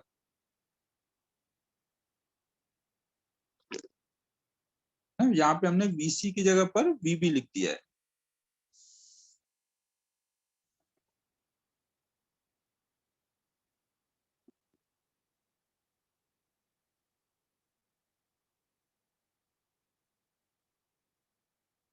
समझ आ रहा है, तो ऐसे देखो हमें यूनिफॉर्म इलेक्ट्रिक फील्ड में सॉल्विंग थोड़ा फास्ट हो गया ना, अदरवाइज हमें सब कुछ फॉर्मूले से जानना पड़ता है, dv equal to minus E dot d r, तो थोड़ा अपना अब कैलकुलेशन फास्ट होगा, सोचना फास्ट रहेगा।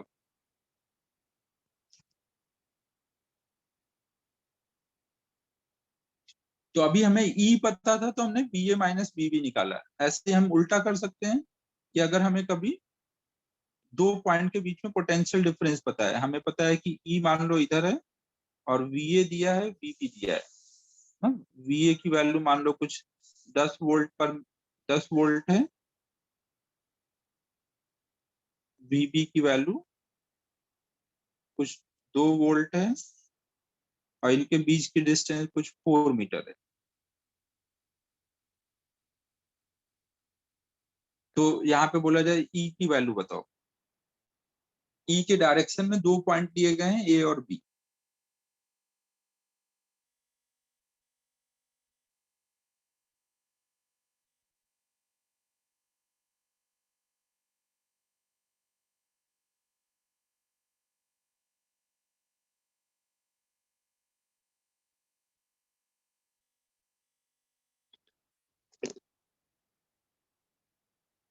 ना तो आप यहाँ पे सोचोगे कि ये 10 वोल्ट है, यहाँ पे 2 वोल्ट है, मतलब ये हाई है ये लो है, तो हाई से लो इधर को ई जा रहा होगा। हालांकि मैंने डायरेक्शन दिखा दिया था, नहीं दिखाया होता तो भी आप दिखा लेते, हाई से लो की तरफ ना, और फिर डिफरेंस देख लेते, B A minus B B upon में डी कर देते ना, E equal to B A minus B B upon में डी।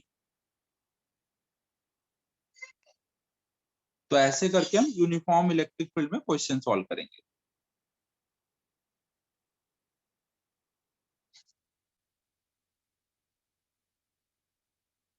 तो अब हमारा relation between E and B complete हो गया है। अब हमें नेक्स्ट टॉपिक शुरू करना है, इक्विपोटेंशियल सरफेस, जो कि आज नहीं कर रहा हूं। अब होमवर्क दे देता हूं।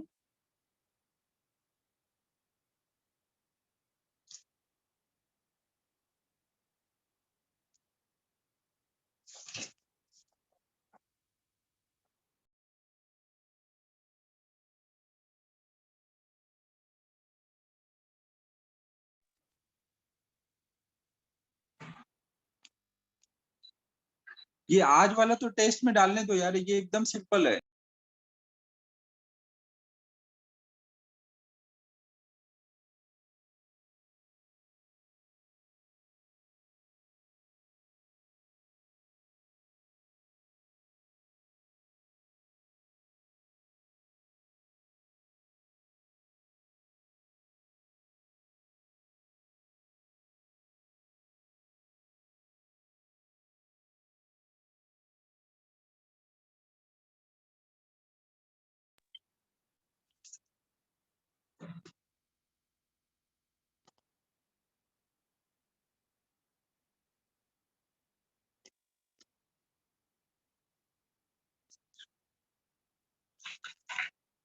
होमवर्क नोट करो बच्चों।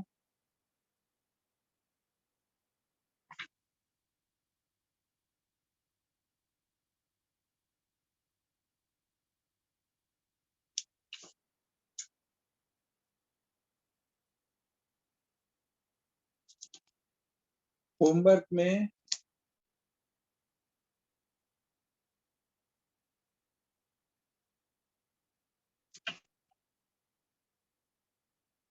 कल कहां तक इलस्ट्रेशन दिया था? 23 तक दिया था ना कल?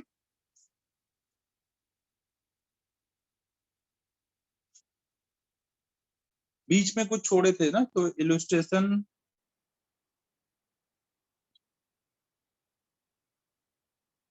24, 25,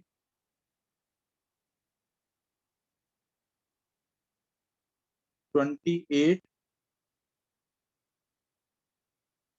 हाँ दे रहा हूँ सभी देर। 29, फिर इंटेक्स एक्सरसाइज 4, इंटेक्स एक्सरसाइज 4 में 1,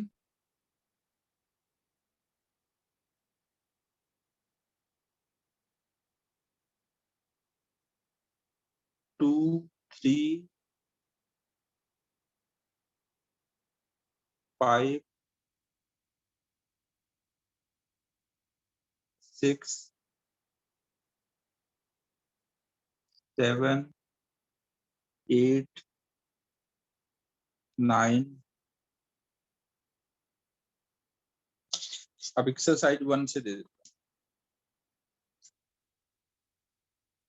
एक्सरसाइज 1 में अभी तक कहां तक दिया हुआ है?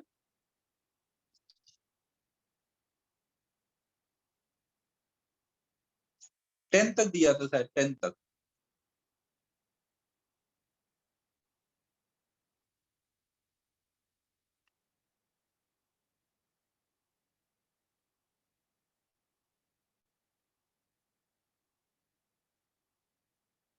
तो इसमें आपको अब एक्सरसाइज 1 में 18 से स्टार्ट करके 45 तक कर लेना है। इसमें इक्वी पोटेंशियल सरफेस अगर कहीं आए, इक्वी पोटेंशियल सरफेस, तो वो छोड़ देना ना, अगर बाई चांस कहीं आता है। देख लिया, मुझे दिखा नहीं कहीं, तो इक्वी पोटेंशियल सरफेस ना, वो नहीं पढ़ा पाया हूँ, तो वो छोड़ देना। ठीक है, बाकी सब कर डालो अब। ठीक है बच्चों, फिर बाय बाय।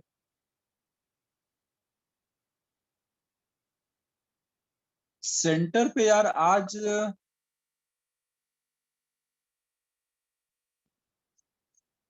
हाँ शायद जाऊंगा, सेकंड क्लास के बाद 3 बजे के करीब जाऊंगा।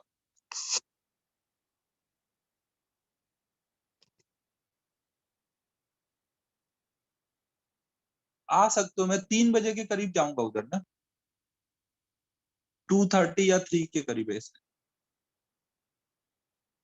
ठीक है बच्चों, फिर क्लोज कर रहा हूँ। कॉल कर लेना एक बार ना, जब आ रहे हो तो एक बार देख लेना। ठीक है, क्लोज कर रहा हूँ बच्चों।